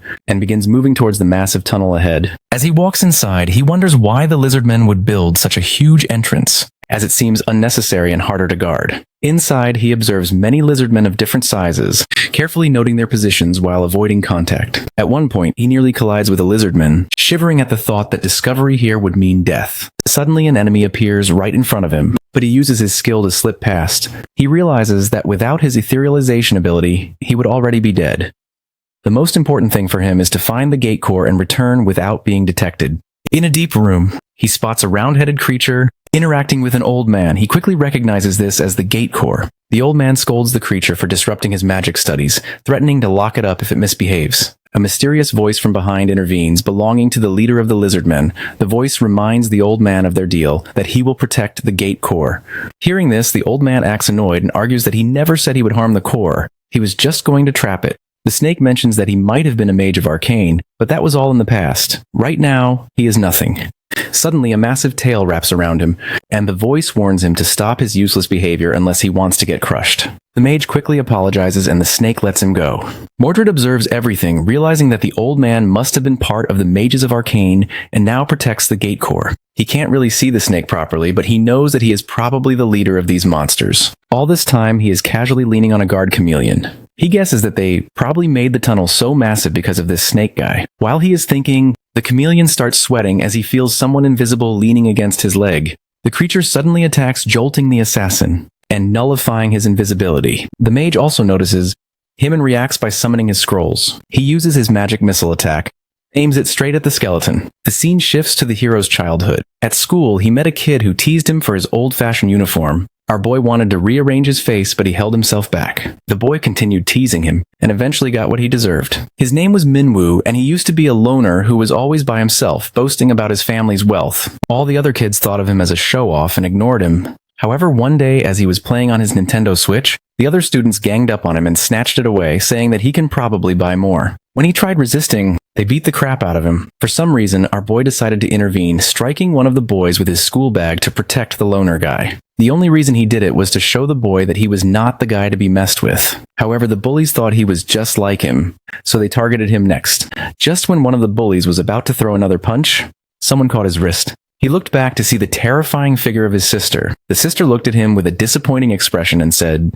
that he also needed to join her in the morning exercise. Our boy unwillingly agreed with her and started walking away, while the guy with the glasses stayed behind. He looked back and asked him if he wasn't going with him. From that day on, the two of them became very close friends. They spent their entire junior school together. Even though they eventually ended up in different schools, they still stayed in touch. In college, they were reunited. And one day, while they were casually playing games, the friend told him that he was joining a dojo after seeing him and his sister practicing.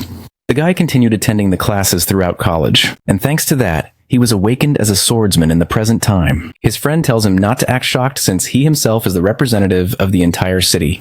He didn't know it was him, so he was stalking to make sure, and that's when he got caught by the skeleton. The skeleton knight didn't take it very well and started to punish himself by staying in a kneeling position. Our boy knows that he wouldn't stop even if instructed, as he accepted the consequences voluntarily. Meanwhile, the knight thinks to himself that he overstepped and isn't worthy of being a knight. When the hero asks him about his mother, the friend hesitates and admits he doesn't know if she is safe. Sometime later in the Lizardman territory, the skeleton knight breaks into a house to rescue Minwoo's mother. He introduces himself as one of the loyal knights of Kim and assures her that he will take her to her son. During the apocalypse, the friend's mother was separated from him by a transparent barrier due to the bidding war that took place. He had volunteered in the army to reach her, but the area became restricted after their loss. Even though the entire area terraformed, they are still hopeful that his mother is still alive, since terraforming is not harmful in itself. However, that doesn't mean it's completely safe, as she is still in enemy territory. This is why the skeleton knight puts it on himself to go and rescue her. Everything seems to be going well until he suddenly notices the assassin skeleton. It's been a long while. Running from a bunch of lizardmen. The skeleton warns him to run away, but the knight knows it's a bit too late for that.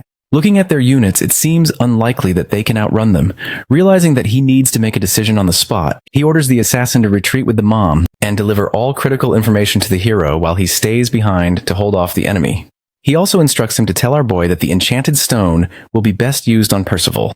The assassin skeleton wants to say something, but Lancelot cuts him off, saying there's no time. He understands and runs off quickly, leaving Lancelot behind. The knight grips his sword tightly, and he charges into battle without any fear, as he wants to prove himself to his master. Sometime later, the assassin skeleton returns to his master, carrying Minwoo's mother safely on his back. He reports that the mission is complete. Seeing his mother unharmed, the friend bursts into tears of relief, as our boy wonders why the knight hasn't returned yet. He gets a system notification informing him that his spirit has been vanquished. Later, the protagonist stands silently beside the assassin, listening to his story.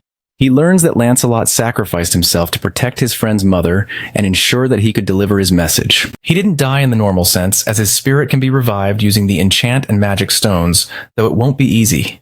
Our boy wonders if he pushed Lancelot too hard, forcing him into unnecessary danger. Maybe he should have stopped him instead of letting him go alone. The assassin skeleton then shares the knight's final message, that the enchant stone should be used for Percival. Hearing this, our boy remembers their past and thinks deeply about where the stone should truly go. This makes him realize that even in his last moments, the knight thought of others instead of himself.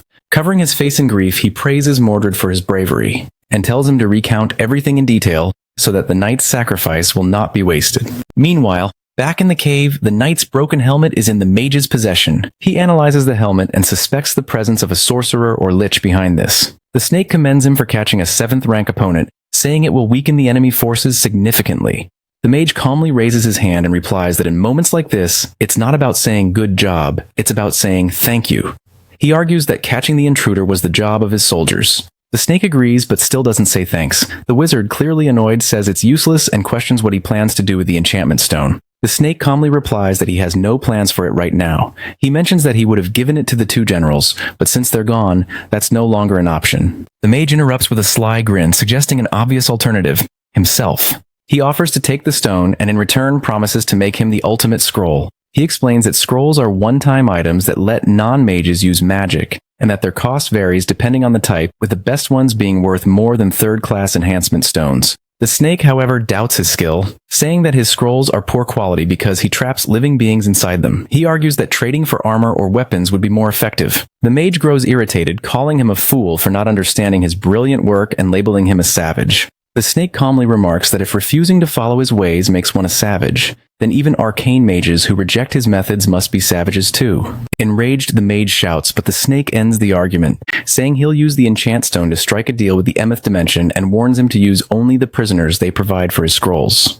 The mage insists it's unwise, but before he can continue, a noise comes from a hole in the rock. A massive skeleton knight emerges from the hole and introduces himself as Percival. The mage quickly recognizes him as a friend of the one they killed and assumes he's here for revenge. With a grin, he decides to test him and casts a powerful 2-cycle fireball scroll. The spell explodes with a deafening roar, but when the flames clear, the massive knight still stands without a scratch. Realizing his opponent is strong, the mage prepares another spell, only to find that nothing happens. Confused, he looks at the portal that just opened, and realizes to his horror that all his scrolls have been stolen. At that same moment, a system message appears showing that the hero has successfully stored all the magic scrolls, using up 3,914 magic stones. Adjusting his headphones, our boy says it's a good result and tells his knights to handle the rest. Percival's radio lights up, and he asks if Mordred heard the message. The mage, panicking, shouts, demanding to know who stole his scrolls. But before he can react, the assassin suddenly appears and swiftly cuts off his head, remarking that he is the one who just killed him. Earlier, the hero had asked him if the enemy actually had a mage. Mordred confirmed it, saying he had seen and heard everything. The mage's name was Silzen, once an arcane mage who was later exiled. Our boy finds it interesting, recalling that the Skeleton King also mistook him for a mage and mentioned arcane. The lieutenant explains that arcane mages are divided into 3 ranks, with even the lowest being of the 6th rank. The sister comments that if the weakest of them are that strong, they must be incredibly powerful. The assassin knight adds that the old man, having been banished, could no longer use magic. Hearing this, the sister laughs, saying a mage without magic sounds harmless. The assassin adds that he must have lost his rank too since he got exiled, so killing him might not be that hard. However, he can still use scrolls. This surprises everyone. He explains that a scroll is a piece of paper that stores magic power. While it can only hold simple spells, it's still a valuable tool because it allows anyone to use magic. The old guy crafts these scrolls himself, and he has plenty of them, ready to use whenever he needs them in battle. Our boy points out 2 important things they need to figure out. Firstly, whether other lizardmen also have scrolls and what kind of magic they contain. The assassin admits that he doesn't know the full answer, but thinking back to their previous encounter, he remembers being attacked by the mage. The assassin barely dodged the spell and used his stealth ability to hide. But it was kind of strange that the mage was relying on scrolls instead of his own magic. He wanted to investigate this further, so he stayed in the cave. The chameleon reported that there was an intruder who could hide his presence, so they needed to alert the others quickly.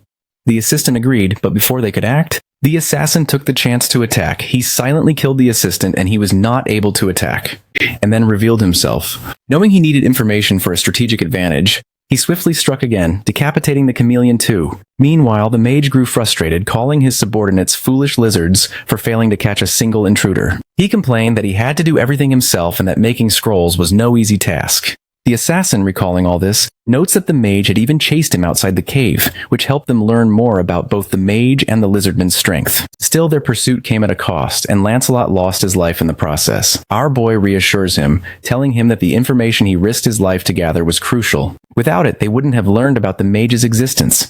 For now, he suggests they think about how to destroy the gate core. The archer points out that since the enemies rarely use scrolls, they must be difficult to create. That's probably why the old man didn't share them with the other lizard men. The lieutenant adds that the fact the snake and the old man were both inside the cave guarding the gate core suggests their main duty was its protection. However, it's strange that the old man left the cave to chase intruders. He believes there are only 2 explanations. Either their defensive force was too small, forcing the mage to join the fight himself, or they wanted to prevent any information from leaking and decided to use all their power for that reason. Our boy concludes that if that's true, then capturing the old mage would make dealing with the rest much easier. He mentions he might have an idea. After reaching the 3rd level of subspace, our boy gained a new ability called Categorize. Everything in the subspace is categorized based on certain criteria. He currently has 3 categories. However, he can't create new ones or change the existing ones yet. If an item doesn't match any available category, it can't be stored. The only reason he managed to steal the Holy Spear earlier was that its weapon type matched the MF Construction Materials category. Recently, he advanced to the 4th level of his subspace after defeating the traitor Bong Su. With that advancement, he gained the ability to create new categories. That's when he came up with the idea of making scrolls their own category. Luckily for him, the pack storage ability works even from a long distance. This means that his scrolls won't be safe even if the mage is hiding inside the cave. Our boy assigned his sister and the new big knight to the assault team. However, the knight turned out to be so good that his sister never got the chance to do anything. The knight quickly rammed through the entire defense. And using this chaos, Mordred snuck up on the mage to kill him. The snake felt his vibrations before, but it was too faint, so he didn't think much. Back in the present, he notices the knight charging towards the gate core. Before he can reach it, a massive tail smashes into him, sending him flying. Mordred turns quickly, realizing he must reach the gate core before it's too late. Yet the snake lashes out again, knocking him aside too. He realizes that he has never heard of these knights before. Despite all the information he gathered on their forces, this makes him fear that there might be more powerful knights in their army. so he decides to grab the gate core and escape. The assassin stares at the hole in disbelief, wondering how the enemy managed to escape through solid stone. The snake knows that he might not be able to go against their entire army, but he can still take out their leader, as he doesn't appear too powerful. It doesn't take long for him to find our boy due to the huge tag above the helicopter. Without wasting a second, he charges forward, trying to devour him whole. Inside the helicopter, our boy calmly orders the system to ship a construction beam. In an instant, a long beam shoots downward, piercing through the snake's mouth and knocking him to the ground. The snake grabs the beam with his tail, rolls it aside, and smashes it into pieces. He realizes that the attack used construction materials from the MF's dimension. From above, our boy notices that the snake is still standing. He asks the driver guy to keep their distance and start shipping more metal beams. The snake, however, starts doing weird spinning moves to deflect his attack. At the same time, it uses a building to climb up and manages to spit some venom on the helicopter, making it melt. The driver guy stares in horror as the glass warps. But before the poison can destroy the aircraft completely, our boy commands the system to recall it. Instantly, the helicopter vanishes into a glowing portal, and a moment later reappears from another one, restored and free from any damage. The snake looks on, baffled by the strange ability. The hero realizes it doesn't matter if the helicopter is hit again, as he can always summon a new one from his subspace. The real problem, however, is that the metal beam attacks are proving useless against the massive snake. As he watches intently, he wonders if they should try using a special weapon just once. Moments later, a spear crackling with lightning streaks across the sky and impales the snake through the chest. The beast freezes in shock, recognizing it as Rocky's spear. Before he can react, a second spear follows, piercing another part of his body. His eyes widen in disbelief, and he wonders how his enemy can possess two holy spears. Our boy then casts two circle ice magic, and a massive spear of frost shoots forward, slamming into the snake and freezing parts of his scales. The monster roars in pain, realizing that the attacks are being launched using stored scrolls. He screams that these attacks won't do anything, but our boy can see that the spear still managed to freeze him for a bit. As the snake tries attacking again, he uses product recall to go back inside the portal, along with the rest of his team. The snake can still see the massive tag in the sky, but our boy is nowhere to be found. This confuses him, and he wonders if this is one of his special abilities.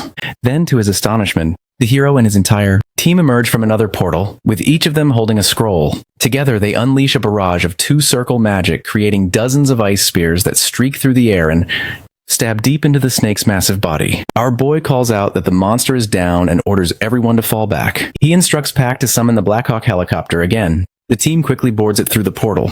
As the helicopter rises into the air, the hero notices that the snake is still immobilized thanks to the ice spears. Now is their chance to hit him with everything they have. He opens another portal, and everyone just starts spamming spells on the poor snake. When the smoke clears, our boy steps on his body and asks why they are invading their world. With whatever life he has left, the snake murmurs that there was no other choice. When the hero presses further, asking what that means, he simply replies that he would not understand just yet. It won't be long before they are the ones invading another dimension. It's just how this system has been programmed. With this, the snake finally dies. A system notification appears stating that his dimensional account has been transferred, with a balance of 6,111 units. Our boy already has an account, so the amount is added automatically. The total count of magic stones now reaches 17,068. With the monster dead, he wonders what the enemy meant about not having any choice but to invade. The assassin explains that although the main enemy is dead, the gate core remains intact. We recall seeing the snake swallow it earlier, likely for protection.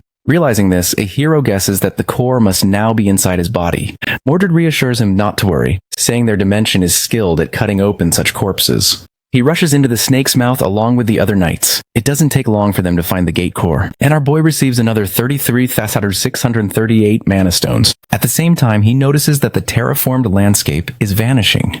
The assassin informs him that when searching for the corpse, he found these enchantment stones. Our boy uses those stones to appoint Lancelot back into his army. Standing under the sunlight, the skeleton knight looks back at our boy. He tells him that this victory is all thanks to him, though he admits he should have said it earlier. Lancelot humbly replies that he only did what any true knight must, so he doesn't deserve his gratitude. The hero admits that carrying out our duties is not easy, so he should just learn to accept the gratitude. At the same time, he notices helicopters soaring across the sky. In Korea, only Incheon had fallen in the bidding war, and now that it's reclaimed, most of the invading monsters have been wiped out. Still, the country isn't entirely safe as lesser creatures like orcs and wyverns remain, and it will take time to restore peace and rebuild. The chief steps out of a helicopter calling for the hero. Our boy finds it unusual to see someone other than the head of operations, since he usually appears during critical missions. The chief explains that he came urgently because the exotic terrain has been disappearing. More supply helicopters will arrive soon after.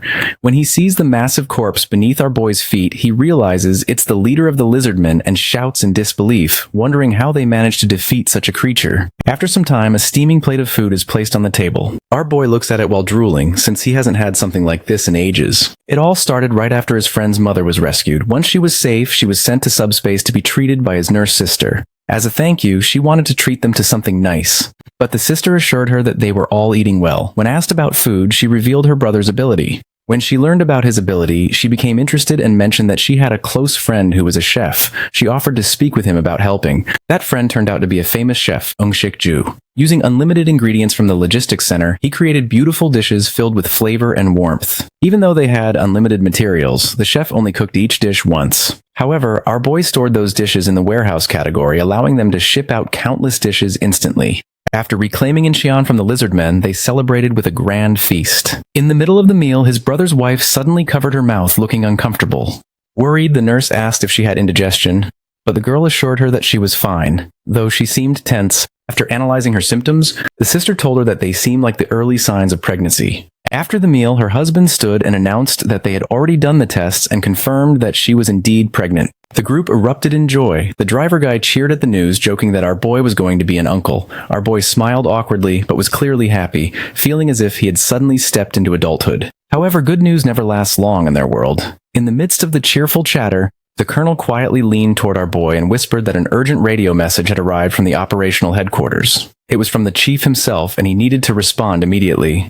Our boy talks to the chief on the phone and is immediately notified that the terraforming process is still going on. The chief explains that they have already shared updates about the situation with China and Japan through the remaining communication channels.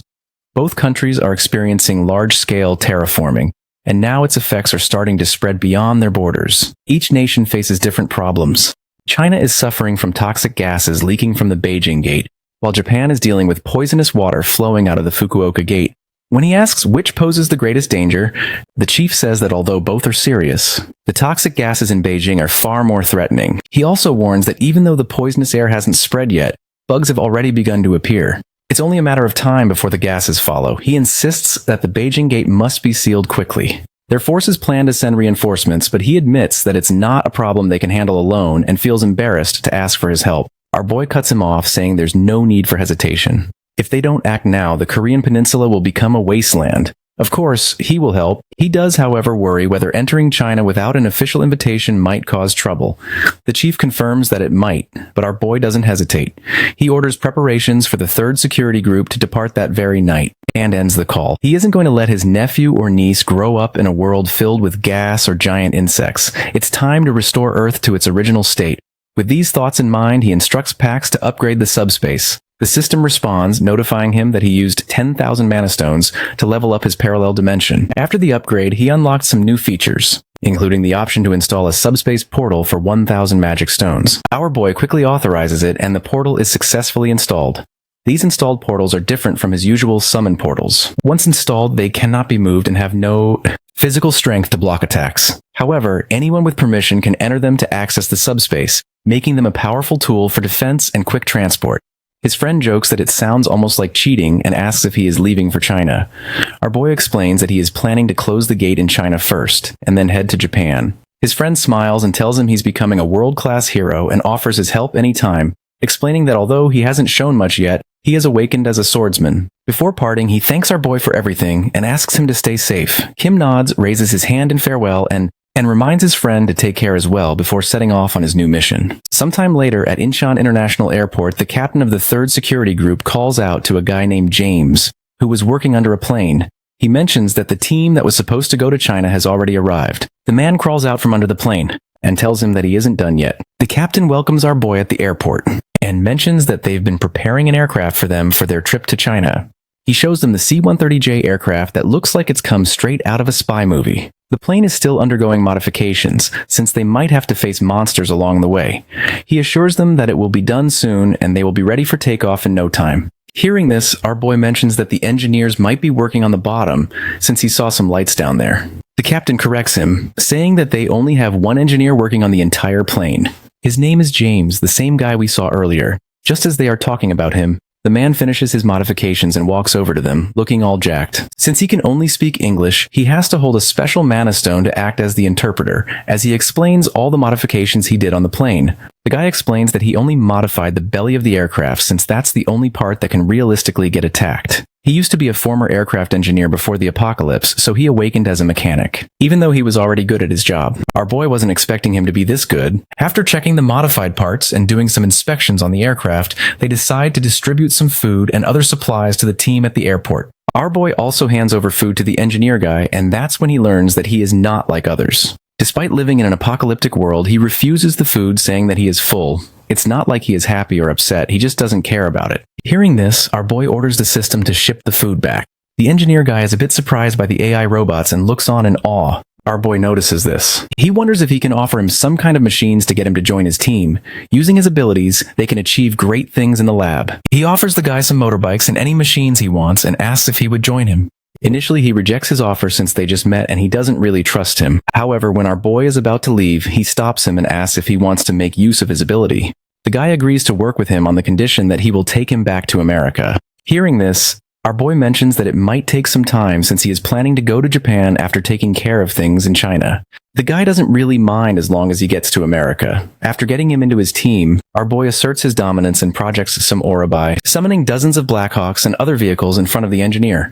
He even does the cool walk-off, telling him that it's his signing bonus. The engineer stands there wondering what kind of a sick ability he has. After hiring the guy, the team finally decides to leave. Just as the chief conveyed on the phone, the situation in China looks grim, and buildings are being swarmed by massive bugs. They land on an empty road and immediately get inside the portal.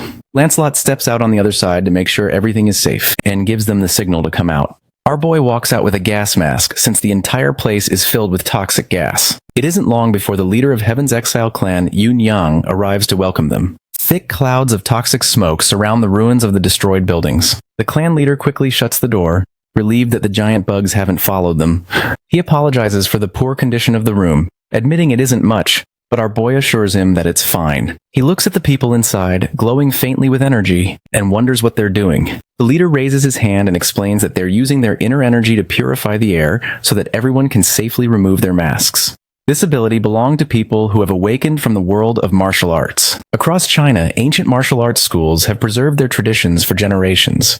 When monsters appeared, some of their members awakened special powers that were slightly different from those of ordinary awakened people, while others gained abilities like subspace or healing. Martial artists awakened an inner energy that they could freely control with their will. These powers made them extremely powerful, so the Chinese government quickly gathered them to fight the monsters. Their leader is Yun Yang, who is also known as Mistblade. The guy reminds everyone that not all awakened martial artists are like them, but they were summoned by the government to defend the country. However, the ongoing competition between regions makes things more complicated. In Beijing alone, 2 bidding competitions took place, and their enemy came from a dimension called Beelzebul. Our boy notes that Beijing's population is twice that of Seoul, so it's understandable that it has multiple competitions. The guy admits that they don't have enough information about their enemies. The main problem is the poisonous gas released by the monsters. It's deadly. Ordinary soldiers and awakened people who can't use inner energy die instantly upon contact. Those with martial arts powers can neutralize the poison, but doing so drains so much energy that they can't fight properly. Since they couldn't win the bidding war, the gates opened, allowing more bugs to come in.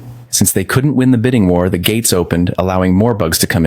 the detoxification takes inner energy, they are at a disadvantage in a longer war. Moreover, it requires fresh air, so they are running out of time with the gas spreading more and more. During this, our boy smiles and confidently walks into his subspace.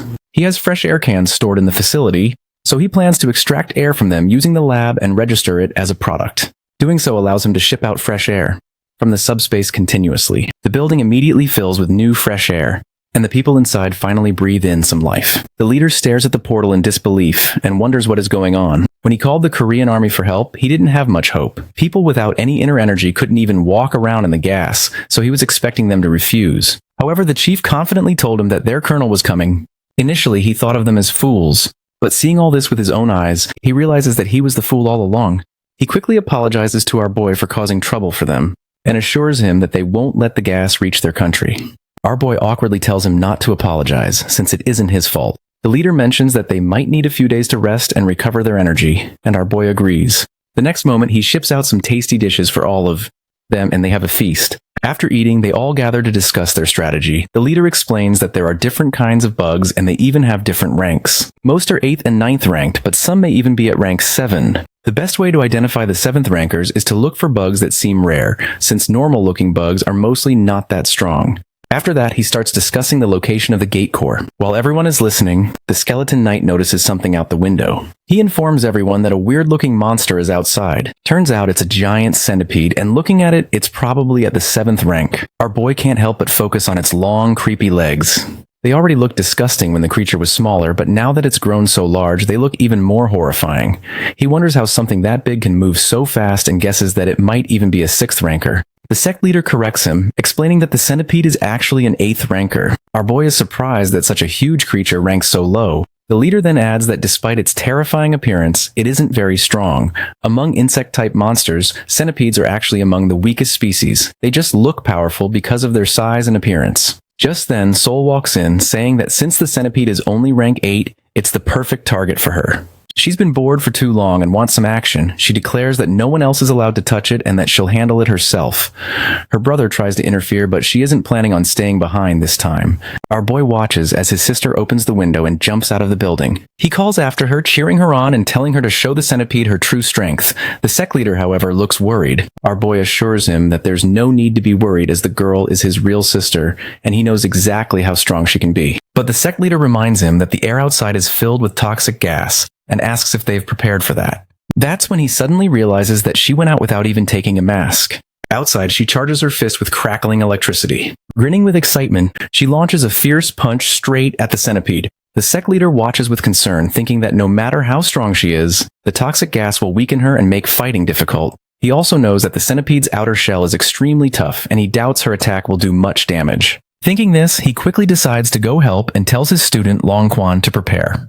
Their plan is for him to face the centipede directly, while she rescues and heals the sister if she gets injured. Before they can move, a thunderous explosion shakes the entire building. Everyone rushes to the window, alarmed. When the sect leader looks outside, he's stunned to see that in just one blow, the girl has completely crushed the centipede's head and killed it on the spot. She stands there laughing, clearly pleased with herself, admiring the power of her punch. The sect leader is amazed. Even he needs to channel a large amount of internal energy just to crack the centipede's shell. So how did she manage to break through it without using any? The student points out that her stance resembles the righteous fist technique. But our boy is confused, since to him, it just looked like a normal punch. That's when the sect leader wonders if she possesses divine anatomy, an incredibly strong physique built for martial arts. But before anyone can celebrate, she suddenly coughs up blood and collapses. The sect leader immediately orders his student to treat her at once. Later, the group regathers to resume their planning.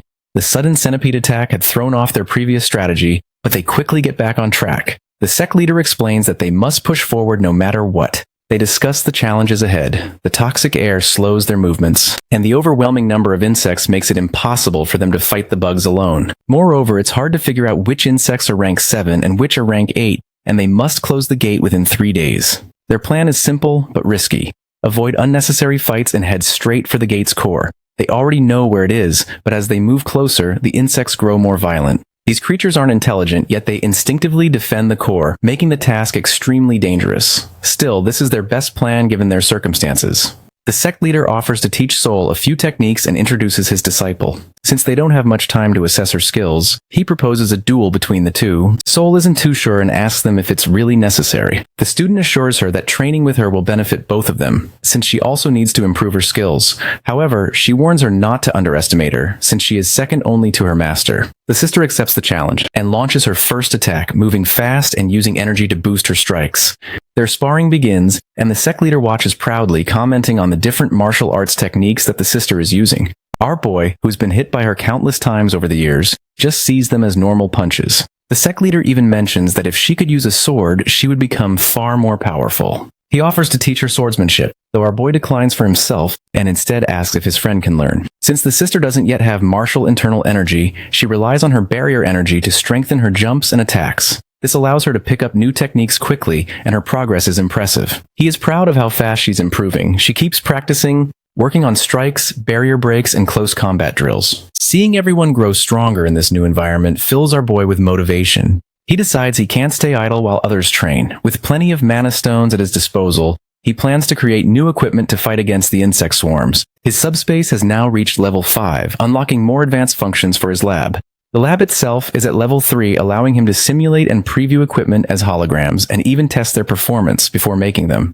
He starts by experimenting with a bug zapper, but it's not really effective against bigger-sized bugs, and increasing its size isn't really economical. While he's busy trying to think of a way to get rid of the bugs, his sister-in-law walks in and claims that she can do it. He isn't really sure about that, but he quickly remembers that she also awakened as an alchemist, which gave their family plenty of drinking water.